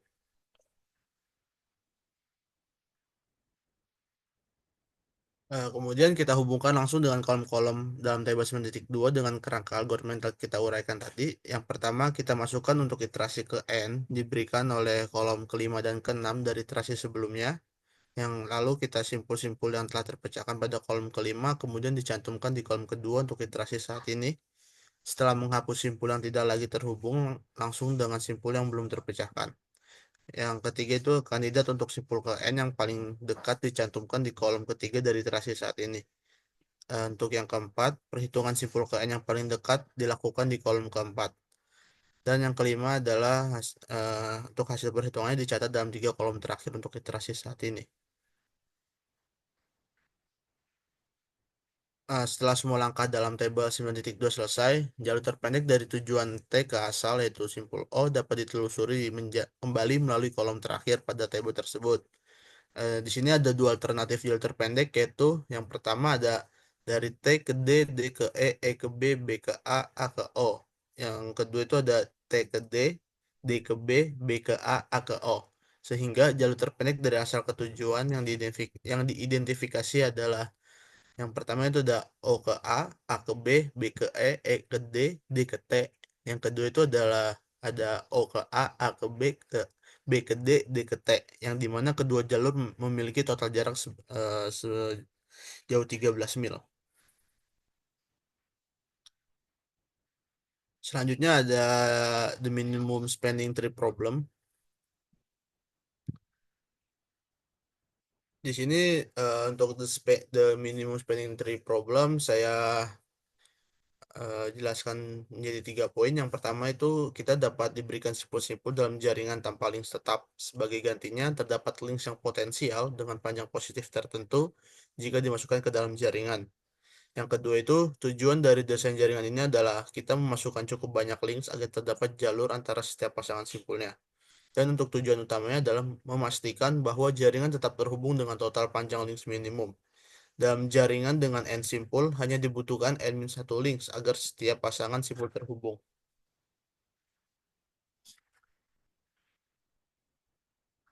Di sini ada contoh gambarnya, yang dimana A, B, C ini kita akan melihat dia adalah minimum spanning tree atau bukan. Yang pertama itu untuk gambar A itu dia bukan spanning tree karena simpul O, A, B, dan C-nya itu tidak terhubung dengan simpul D, E, dan T. Karena diperlukan links tambahan untuk menghubungkan simpulnya tersebut untuk menjadi suatu spanning tree. Yang kedua itu dia juga bukan spanning tree karena terdapat dua siklus, yaitu ada O, A, B, C, O, dan D, T, E, D. Nah, yang ketiga ini, yang bagian C ini dia adalah spanning tree dengan tepat karena N-1, yaitu terdapat 6 links dan tidak memiliki siklus. Bisa dilihat di selanjutnya ada algorithm for the minimum spanning tree problem. Yang pertama, kita pilih satu simpul secara acak, lalu hubungkan simpul tersebut ke simpul terdekat yang berbeda. Yang kedua, temukan simpul yang belum terhubung yang memiliki jarak paling dekat ke simpul yang sudah terhubung, lalu tambahkan links di antara keduanya. Ulangi langkah ini hingga semua simpul terhubung. Yang ketiga, bagaimana kita mengatasi tie breaking atau memiliki links yang seri. Yang pertama, jika terdapat lebih dari satu simpul dengan jarak yang sama pada langkah 1 dan 2, pilih salah satu secara sembarang. Yang kedua, algoritma tetap akan menghasilkan solusi optimal, tetapi bisa ada lebih dari satu solusi optimal. Yang ketiga, semua solusi optimal dapat diidentifikasi dengan mengeksplorasi semua cara dalam mengatasi hal seri hingga akhir ini. Di sini dari penjelasan yang sebelumnya, di sini akan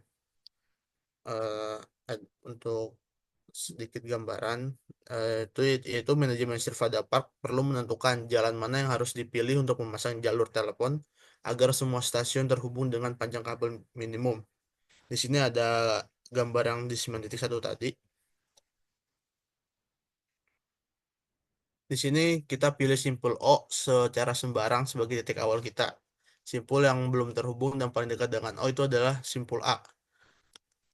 Kita hubungkan O ke A. Kenapa nggak ke C? Karena links paling kecilnya, paling minimumnya itu adalah 2. Selanjutnya,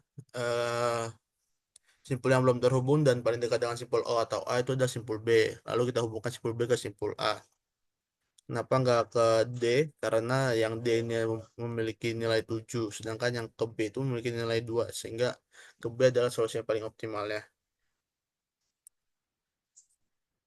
Kemudian simpul yang belum terhubung dan paling dekat dengan simpul O, A, atau B adalah simpul C. Lalu kita hubungkan simpul C ke simpul B. Kenapa ke simpul C? Karena seperti yang tadi sebelumnya, kalau kita ke D itu bernilai 4, kalau kita ke E bernilai 3, sedangkan kalau ke C bernilai 1, yang dimana satu ini adalah paling minimum dari antara ketiganya. Selanjutnya, simpul yang belum terhubung dan paling dekat dengan simpul O, A, B atau simpul C adalah simpul E. Kita hubungkan simpul E ke simpul B. Karena kita akan tujuan akhir adalah di simpul T, maka kita B ini memiliki 2 jalur, yaitu yang pertama tadi ke C, yang kedua adalah ke E, karena 3 dan 4 adalah lebih kecil 3, maka kita hubungkan ke E-nya.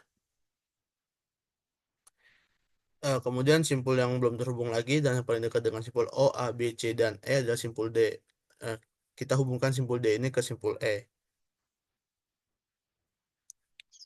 Dan satunya simpul yang belum terhubung adalah simpul T, di mana simpul T paling dekat dengan simpul D. Kita hubungkan T ke simpul D. Sekarang semua simpul telah terhubung, sehingga solusi ini adalah solusi yang paling optimal dengan total links yang digunakan adalah 14 mil.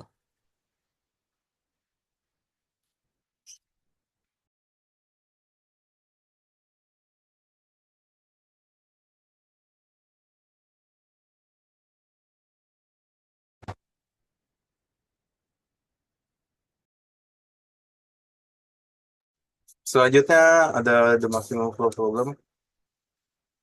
The maximum flow problem ini yang pertama itu semua arus melalui jaringan terarah dan terhubung dimulai dari satu simpul yang kita sebut ini sebagai sumber dan berakhir di satu simpul lain yang disebut titik tujuan, closing. Semua simpul lainnya adalah simpul pengiriman ulang atau transshipment nodes. Ketiga ini, arus ini melalui busur atau arc yang hanya diperbolehkan ke arah yang ditunjukkan oleh tanda panah, di mana jumlah maksimum arus ditentukan oleh kapasitas busur tersebut. Yang keempat, tujuan dari the maximum flow problem ini adalah untuk memaksimalkan arus total dari sumber ke titik tujuan, diukur dari arus yang keluar dari sumber atau yang masuk ke titik tujuan.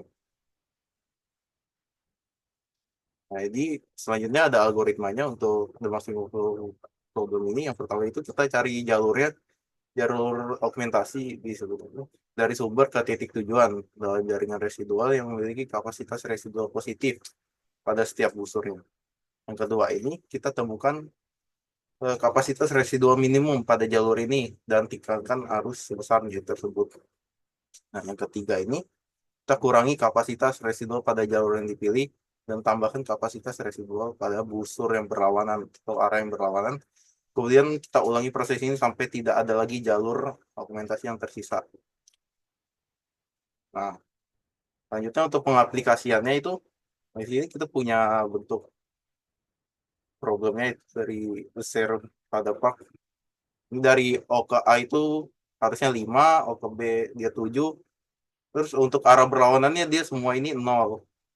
Jadi dia dari O ke A itu 5, A ke O itu 0. Ketiga O ke B, O ke C, dan seterusnya. Lanjut. Sini iterasi. Untuk iterasi pertamanya itu, pada gambar di atas kita kan ada beberapa jalur. Nah, di sini dipilih salah satu jalur yaitu dari O ke B, ke E, dan ke T. Nah, di sini kapasitas residualnya itu dipilihnya 5. 5 ini dapat dari mana? Kita lihat lagi jalur OBET yang gambar atas ini. Itu O ke B ini kan 7, B ke E ini 5. Nah, sedangkan E ke T ini 6. Kita cari lagi jalur minimalnya, arus minimalnya itu 5. Kenapa dia pilihnya 5? Agar tidak menghasilkan angka negatif di antara arus tersebut. Arus berlawanannya. Nah, dengan menentukan arus sebesar 5 pada jalur ini, ke jaringan yang residual yang dihasilkan itu dari O ke B, kita 7 dikurang 5, yang minimal tadi jadi 2. Nah, sedangkan yang untuk arus berlawanannya kita tambah minimalnya tadi, itu 5. Jadi dari O ke B itu ditulisnya 2, 5. Nah, untuk B ke E-nya sama, itu 5 kurang 5, terus yang arus berlawanan itu 0 ditambah 5. E ke T juga demikian. Selanjutnya ini kita pilih lagi jalur, kita cari lagi jalur dari O sampai ke T. Nah, di sini diperoleh O ke A ke D ke T. O ke A ke D ke T ini kan dia 5, 5, 3, 9. Nah, dipilih arus minimumnya itu ya 3. Sedangkan untuk hasil perhitungannya maka akan tampak seperti di bawah. 5 kurang 3, terus arus berlawanannya kita tambah 3, 0 tambah 3, A ke D-nya juga, D ke T-nya juga sama. Lanjut. Untuk iterasi ketiga kita cari lagi jalurnya itu, kita pilih jalur lain yaitu O ke A ke B ke D ke T. O ke A ini 2, A ke B ini 1, B ke D ini 4, D ke T ini 6. Nah, dipilih minimal di antara arus tersebut yaitu dipilih 1. Sehingga saat dihitung itu O ke A jadinya sisanya 1, 4, terus 0, 1. Terus selanjutnya dipilih lagi jalurnya ini, singkat tinggal gambarnya, O ke B ke D dan ke T. Didapat jalurnya minimalnya itu 2. Contoh perhitungan nampak seperti pada gambar. Untuk iterasi kelima, kita cari lagi jalurnya yang masih terbuka, yang masih ada arusnya. Dari O ke T itu masih ada O ke C dengan bobot arusnya itu 4. O ke C, C ke E itu masih ada, E ke D itu masih, D ke T juga masih. Berarti dipilih minimalnya itu 1. Saat satu udah masuk, di minimalnya berarti dikurangin, O ke C-nya dikurangin, C ke E-nya dikurangin, E ke D dikurangin, D ke T dikurangin. Maka jalur E ke D ini sudah tidak bisa dilewatin lagi. Nah, E ke D sudah tidak punya nilai arusnya lagi. Selanjutnya itu dari O ke C ke E ke T. Nah, di sini didapat minimumnya itu, minimal arusnya itu 1 yang dapat dipakai. Jadi Untuk hasil perhitungannya nampak seperti pada gambar di bawah. Selanjutnya, dengan terakhir itu kita pilih jalur lagi. Ini masih ada jalur lagi dari O ke C ke E ke B ke D ke T. O ke C ini kan 1, C ke E ini 1, E ke B ini 4, B ke D ini 1, D ke T ini 2. Didapat minimal itu 1 dari B ke D. Setelah dikurang dan tambah pada arus berlawanannya, didapat pada gambar di bawah O ke C ke E ke B ke D ke T. Nah, untuk perhitungan terakhir, kita cek lagi apakah masih ada jalur yang tersedia, itu masih ada O ke A, tapi dari A ini tidak bisa ke B, tidak bisa ke D. Nah, untuk jalur lainnya O ke C, kita cek O ke C cuma bisa ke E bisa ke B, tapi dari B tidak bisa ke simpul lain. Itu juga dari O ke C ke E tidak bisa ke simpul D atau simpul T. Berarti tidak ada lagi jalur augmentasinya, sehingga pola aliran saat ini merupakan pola optimal yang dapat dipakai, yaitu sebesar 14. Nah, sekian presentasi dari kelompok kami. Iya, eh, sebetulnya prinsip dari optimasi jaringan ini dalam ya. Artinya ada banyak prosedur yang bisa dijadikan apa ya dasar bahwa matematikanya ini eh, banyak ya. Kalau saya lihat dari slide-nya ini ya, ini kan kalian baru apa, memunculkan contoh ya. Tapi untuk soal latihannya ini belum kelihatan ya. Ini lebih kelihatan nanti kalau dibahas di dalam soal ya. Udah nyiapin belum nih soal latihannya nih?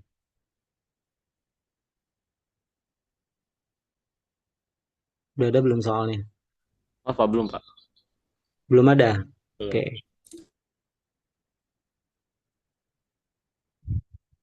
Oke, stop dulu Bagas rekamannya.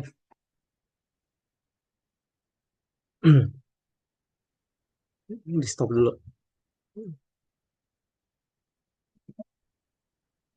Ya, untuk sekarang ini agak spesial contoh soal latihannya saya pilihkan dulu ya. Jadi di dalam materi optimasi jaringan itu ada konsep yang namanya spanning tree ya. Jadi pohon apa kalian menerjemahkannya apa? Pohon pohon merentang ya. Perluasan pohon. Jadi ada pohon, kemudian dibuat cabang-cabangnya gitu. Dari situ nanti akan mendapatkan yang paling optimal gitu ya. Nah, di soal ini itu kan eh, yang mau dijawab apa? Mencari nilai maksimum atau minimum ini kalau kayak gini nih masalahnya.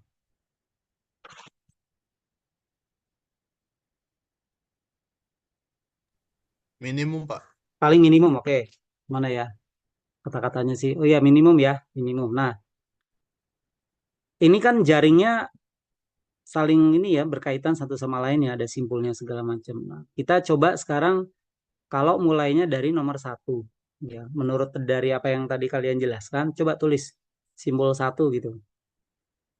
Gimana bisa nulisnya di situ? Tulis aja simbol satu.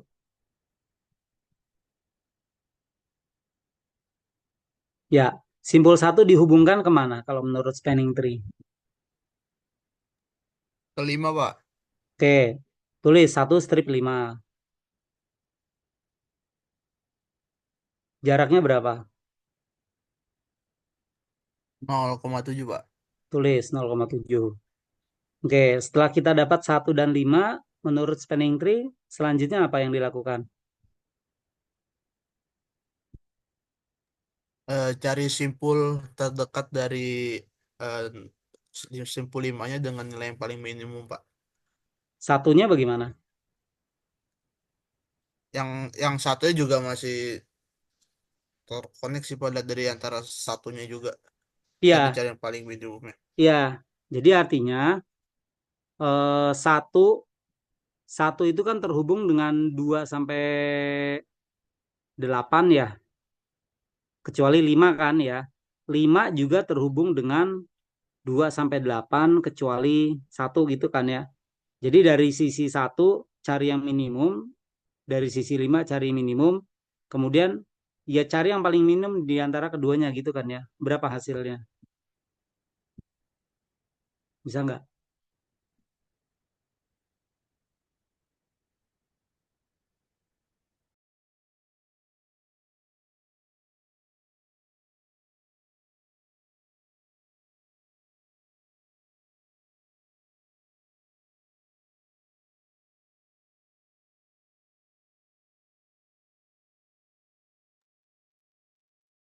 Ya, jadi prosedurnya kan 1, 5. Yang pertama ya, 1, 5 paling pendek. Setelah itu 1 dan 5 cari lagi yang terhubung dengan 2 simbol itu yang paling pendek yang mana. Ya, nanti dapat simbol ketiga kan, terus gitu sampai semuanya terhubung. Nah, coba dengan prosedur itu, dapat nggak kalian 5 menit langsung kerjakan di sini, totalnya berapa gitu. Ya, silakan.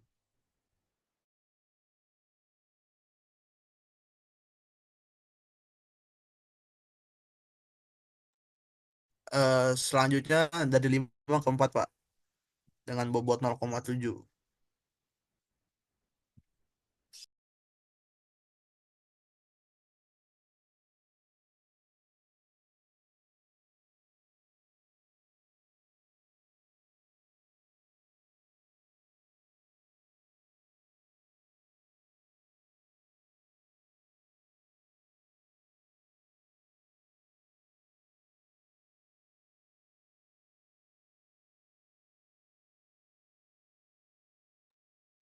Satu, 5 ke 4 ya? Nggak, gini. eh Jangan koma. Oh, prosedur ya. 5 ke 4. Oke, berarti kita sudah punya 1, 5, 4 gitu ya. 1, 5, 4. Selanjutnya berapa?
Sudah dapat nih Pak. Totalnya coba dihitung dulu. Totalnya itu 5,1 mil Pak. Berarti gambar jaringannya coba sekilas 1554 58 87 76 83 32 81.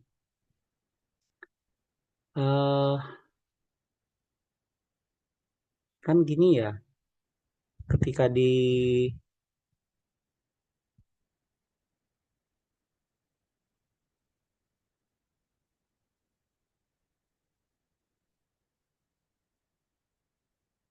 coba buka yang minimum spanning tree Sevadra Park coba.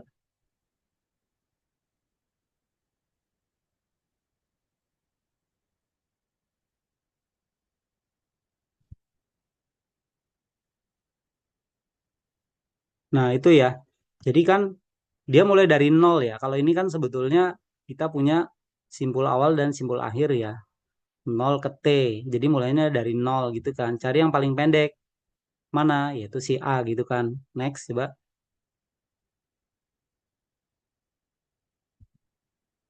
Dapat A ya. Setelah itu cari mana yang lebih pendek antara AD, AB atau AD, AB, AB, AD atau OB, OC kan. Yang paling pendek adalah AB kan. Maka pilih AB gitu kan. Next. Ya lanjut. Nah terus ntar dulu. Belum. Nah setelah itu kan di sini ada 3 simbol yang tidak terhubung juga ya. Yang belum terhubung.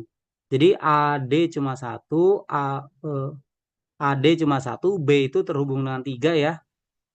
CED ya, dan O terhubung dengan 4. Berarti yang kita pilih yang paling minimal adalah yang C ya, yaitu BC. Terus, nah, O udah nggak bisa lagi ya, karena memang dia sudah terhalang dengan yang lain gitu ya. Berarti tinggal AD, kemudian BDBE, sama CE.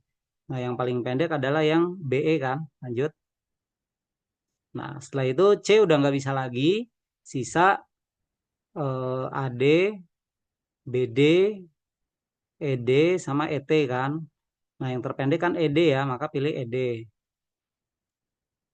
Itu ya. Next. Nah, udah. A udah ketutup, B udah ketutup, berarti tinggal D. DT sama ET yang paling pendek adalah DT gitu ya.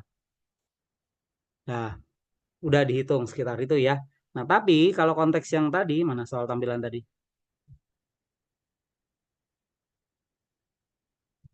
Ya, digedein. Dikit lagi ya. Kalau yang ini, kalau kita asumsikan semua bisa menjadi simpul awal gitu ya. Kan ini saya minta mulai dari 1 gitu ya. Nanti hasilnya adalah 5,1. Nanti kan bisa digambar tuh ya jaringan tebalnya gimana. Nah, sekarang kalau gambarnya mulainya tidak dari 1, misalkan dari 2, berarti kan kemungkinannya bisa dari 2, bisa dari 3, bisa dari 4, bisa dari 5, sampai bisa dari 8 dengan prosedur yang sama dipandang sebagai ini ya, spanning tree ya, minimum spanning tree. Pertanyaannya hasilnya akan sama atau tidak gitu ya. Dan gambarnya nanti akan sama atau tidak gitu ya. Nah, nanti kelompok ini ya, itu silakan coba buat lagi tampilan rapinya ya dari yang sini. Prosedurnya, jadi ada 8 tuh ya, ada 8 tampilan ini gitu ya. Kalau mau ditampilkan seperti yang tadi, 1, 1, 1, 1, jadi kelihatan prosesnya itu juga boleh. Seperti yang di slide itu juga bagus gitu ya.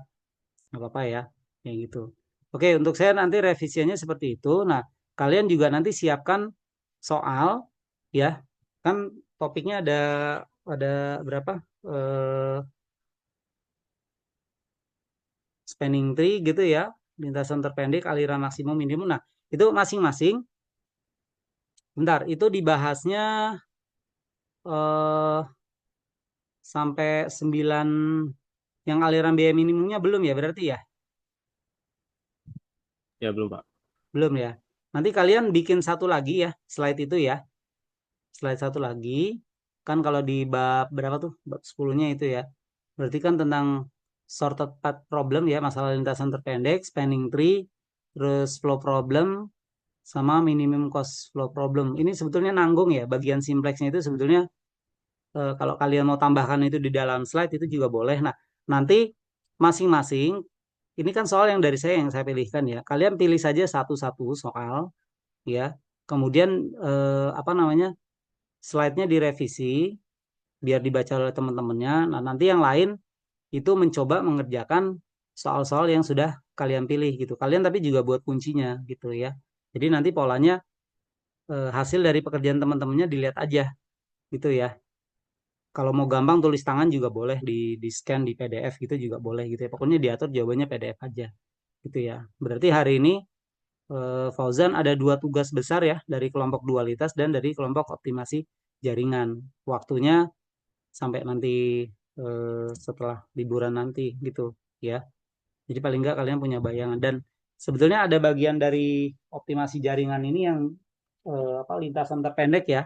Itu eh, bagian ini ya, bagian lintasan terpendek itu ya. Itu harus yang bentuknya tabel itu ya, bentuknya tabel terhubung kemana kemana kemana itu ada konsep yang masalah not tersambung gitu ya dengan yang tersisa, simpul tak terselesaikan dan segala macam. Itu ada soal yang kita perlu bahas bersama tapi nanti di pertemuan berikutnya saja gitu ya sebelum masuk ke materi berikutnya. Dan nanti pertemuan berikutnya apa namanya optimasi jaringan ini masih menyisakan sedikit materi. Terus pertemuan berikutnya materi lanjutannya nanti saya akan umumkan lagi gitu ya. Diingetin aja nanti seminggu sebelumnya Fauzan ya. Supaya nanti kelompok yang bersangkutan siap-siap gitu. Ya, mungkin itu dulu ya untuk hari ini. Terima kasih untuk 2 kelompok yang sudah presentasi hari ini. Keterbatasan waktu kita sudahi dulu. Ya, silakan ditutup kelompok ini untuk presentasinya.